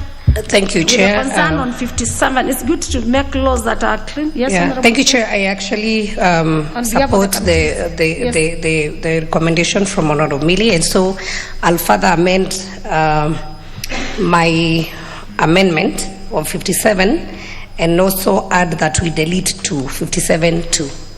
Thank you, Chair. I move. I move with that. Members, I propose the question, which is that clause 57 be further amended as proposed by the Honorable Chair. And again, on record 2, delete 57.2. Yes, then I can have now Honorable Millie Odhiambo on record, so that at least you know on that. Yes, Chair. I think that is neat and I support. I only wish the Chair and then no, I'll leave with that. I think that. Then I also order the Chair. This must also be written. You make a write-up on the same, so that it is on the records. Of course, it's a House of Answered. Let me have another one member, Martin. You win on the way, just on record. Yes, so that at least we know. Yeah, I agree. Oh, very well. Support, yeah. Members, Honorable Shama. Very beautiful name. Thank you, Madam Chair. I just wish to state that I thank all members, and I'm really appreciative that we have sat for this long on this, what is a very important bill. Having stated that, with regards to Article 57, I wish we had also had the opportunity to have a conversation with and to deliberate with the Health Committee. But most importantly, I do wish to state in this particular Article 57 that if the Constitution of Kenya states, because my amendment is going to automatically fall, and I must make this statement, in Article 26(1), that every person has the right to life, and that life of a person in Article 26(2) begins at conception. And if indeed we have penalties for murder, for manslaughter, then how and why is it that a person who commits an offense with the deliberate destruction of an embryo will only pay a fine not exceeding 500,000 shillings? Okay, very well. Members, I move to put with that. Thank you, Honorable Shamala. Jennifer. I put a question, which is that... No, it's a process. She's not withdrawing. It will come automatically in the event that ours is taken. Not ours. You, Honorable Chairpersons, is taken. I put the question, members, which is that clause 57 be further amended as proposed by the Honorable Chairperson. As many as of this opinion say aye, and as many as of a contrary opinion say nay, the ayes have it. Honorable Shamala's proposed amendment falls as she had already considered. I put a question which is that clause 57 as further amendment be part of the bill. As many as of that opinion say aye. As many as of a contrary opinion say nay, the ayes have it. Next clause. Clause 58. I propose a question which is that clause 58 be part of the bill. Chair? Yes. And members, I wish we can now, because I can see it. Chair, you said that the proposal by Honorable Shamala falls on clause 57. Yes. Yet this is being a new clause for, according to how it worded here, Honorable Chair. No, it is. It's a 57. Now that the chairperson's amendment has been moved, it has been carried. It falls that the other proposed amendment on the same falls automatically. Very well. It's good to clarify. I tell you, we are very attentive today. Thank you, member for Nafakolo, the majority whip. Yes, I propose a question which is that clause 58 be part of the bill, Chairperson. Thank you, Chair. I propose that clause 58 of the bill is amended as per proposed on the order paper. And this amendment seeks to increase the general penalty in order to promote compliance. I move, Chair. I propose a question which that clause 58 be amended as proposed by the Chair. I see no interest. I put the question which that clause 58 be amended as proposed by the Chair. As many as of this opinion say aye, and as many as of a contrary opinion say nay, the ayes have it. I put the question which the clause 58 as amended be part of the bill. As many as of that opinion say aye, and as many as of a contrary opinion say nay, the ayes have it. Clause 59. I propose a question which that clause 59 be part of the bill. Chairperson, move the amendment. Thank you, Chair. I propose that clause 59 of the bill is amended as per the order paper. Chair, this is a consequential amendment due to deletion of the authority. I move. I propose a question which is that clause 59 be amended as proposed by the Chair. Honorable Millie. Whereas I support, I do notice that the Chair is also proposing to delete I, which states in respect of the number of children that may be created from the gametes of one donor through the application of assisted reproduction procedures. And Chair, I'm just wondering if the Chair can give a good justification, because we actually saw a case, I think it was in America or somewhere, where one person had produced almost 1,000 children. And there were, I don't know whether there are 1,000 or, but it was some ridiculous number. And now the children were all seeking, as we have agreed here, to know who their biological father is. And in those countries, some of them were actually seeking for support. We are on 50 what? Honorable Miliambo, we are on 59. Yes, 59. On 59, Honorable. Yes, and in 59, yes, the Chair is seeking to delete, other than the consequential one she's talking about, she's also seeking, because in A, she's seeking to replace authority with directorate. She's seeking to delete D, which is for the number of times that a patient can be assisted, which makes sense, I agree, because you can go 1,000 times if you're having challenges.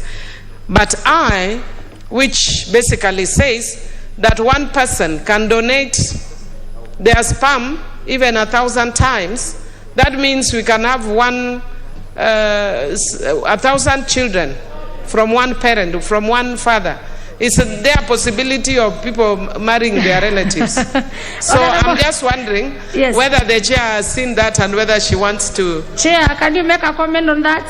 And then we move. I can see we have few clauses on this and members are getting. Yes, Chair. I just want to inform the House that this is the role of that the Cabinet Secretary had been given. Cabinet Secretary, in consultation with authority, may make regulations generally for the better carrying out of the provision of this Act and without prejudice to the generality of foregoing, may make regulations. So, the Cabinet Secretary, the first one we were deleting is D. How would the Cabinet Secretary make regulations for the number of times that a patient can be given assisted reproductive services? This is a health matter, and we felt okay. So I just wanted to do the justification of both. So the first one was number, so the Cabinet Secretary may not determine because this is a health matter. On I is in the respect of the number of children that may be created from the gamete of one donor through the application of assisted reproductive procedures. Again, the committee had felt this was much more of a medical issue, that the medical authority can be able to make the decision and not the cabinet secretary. That's why we were removing it from that being a responsibility of the cabinet secretary, for it to be a responsibility of the medical practitioner who is trusted with giving assisted reproductive. Honorable Millie. Chair, the reason why I'm saying that the cabinet secretary should make this decision, I can, as a donor, give, as a sperm donor or an egg donor, I can decide to give my sperms in Nairobi. The medical practitioner in Nairobi will not know how much I've given my sperms, or donated my sperms in Kisumu, Nakuru, Moyale, Garissa, and the rest of the country. So in the end, we can actually be having one person giving birth to 2 million children, Chair, because there is nothing stopping a young, vibrant man from donating many times. So why can't we then limit how many times one man or one woman can donate their eggs or sperms? Because it is, I'm not talking about imaginary situations. There's a country where actually it was an issue, where the children were now seeking, because the parent happened to be a rich person, that they wanted to identify and they want to inherit. And people are likely to do such things. There must be a limit. I would urge the chair to let this one stay. Okay, the honorable, honorable, there's this member wants. Yes. Just a statement, honorable. Yes. No, you cannot say. I've not given you. Let the make. Doctor, I can't see you because you're raising your hand. Okay, there you go. Thank you, Chair. Chair, as we legislate, Chair, and particularly given the contributions that we are making, I would like to go on record, Chair, that we cannot really continue in terms of legislation to keep defining what is dealing with children, with parenthood, with family as a health issue. Chair, I find it a big challenge that we are talking about those who are being assisted to have children. Chair, where is the child protection? Chair, how are we even talking about how 1,000 children are going to come? So, Chair, I would like to go on record that it is extremely important for us to understand that as we make legislation, let us make legislation that deals contextually with problems and seeks to push values and solve issues that will help us. Thank you, Chair. Let me hear the comment by Honorable Shamala. Thank you, Madam Chair. With regards to the deletion of, is it article, it's section 59 on provisions on delegated powers. Certain subsections. I'm deeply concerned generally with several of the amendments that have been carried forward, because now we're talking about putting into regulations issues with regards how many times one can donate various, they're called, the name, it's my mind is, sugar levels are low. And I'm beginning to ask myself, indeed, all these amendments have been passed this morning, and some of these things I think are so crucial that they should be in the substantive law. I don't think that issues of donors, of ova, of gametes, etc., are matters that should be left to regulations. Let's go to, let me hear the chair, just a comment by the chair, and then I put the question to 59. Chair, you've heard the comments by the honourable members. Yeah. What do you have to say on this? Chair, you know, we are in a field that is not regulated. We just want to make sure that whatever is being done is going to have regulations. Actually, Honourable Millie, what she was requesting that we do not delete I, just to avoid the issues of one person. But remember, again, it is voluntary.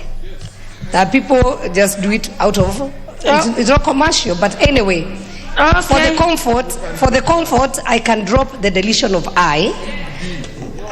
But for D, deletion of I. Because you cannot again come up with the number of times. No, please, can you be on record that you are? You are dropping I. I dropping the deletion of I. But for D, it stays there because this person is being assisted to reproduce. Okay. So how can you again regulate how many record. times? It's not possible to know. Okay. Very well. On clause 59, I pose the question, which is that on clause 59, from the chairperson, she is proposing deletion to drop deletion of I. Yes, so she's on record. So with that one, members, I move to put the question, which is that clause 59, as further amended by the Honorable Chair, be part of the bill. As many as have that been say aye. And as many as have been say nay. Yes, it's again. I order that Honorable Chairperson please put this one in writing, because of course we are not so non-zad. And I never move to put a question which is clause 59 as further amended be part of the bill. As many as have that been say aye. And as many as have been say nay. The ayes have next clause now. You want to report?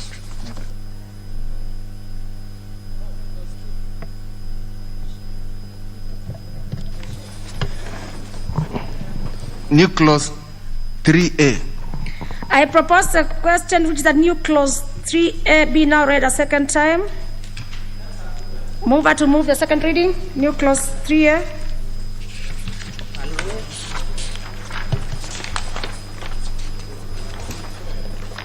Thank you. Chair, I propose that the bill be amended by inserting the following new clauses immediately after clause 3. That is the new clause 3A. The bill does not have objects and purposes. It is imperative to provide the same. That's why we got the new clause 3A, for the bill to have objects and purposes. I move, Chair.